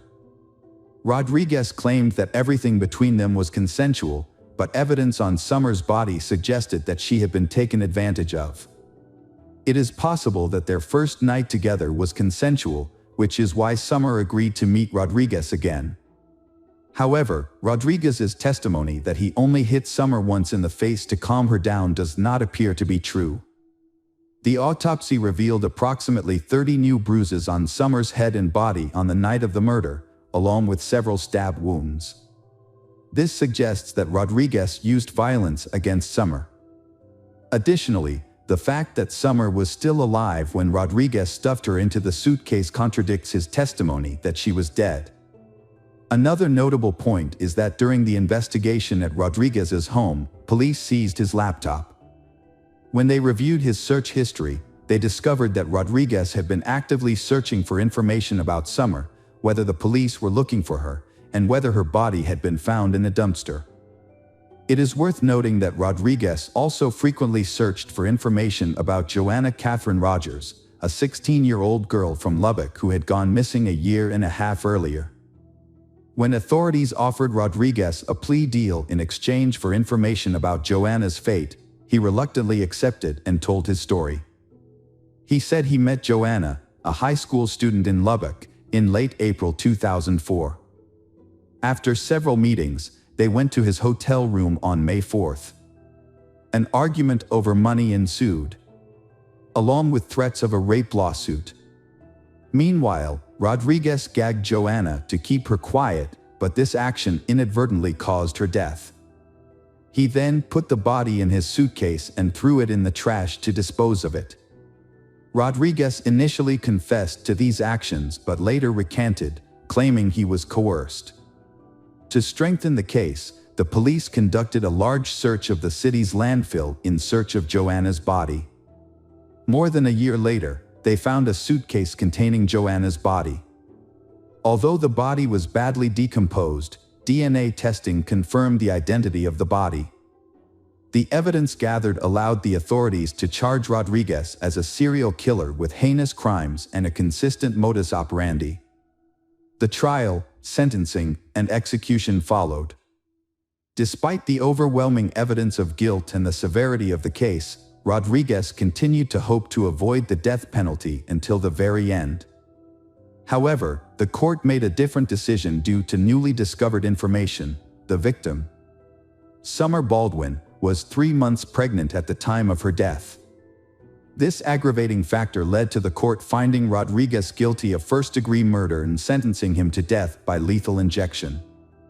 Rodriguez and his attorney appealed several times, but were all rejected. On March 27, 2018, nearly 10 years after his conviction, Rosendo Rodriguez was executed at the Huntsville prison in Texas. It was the fourth execution in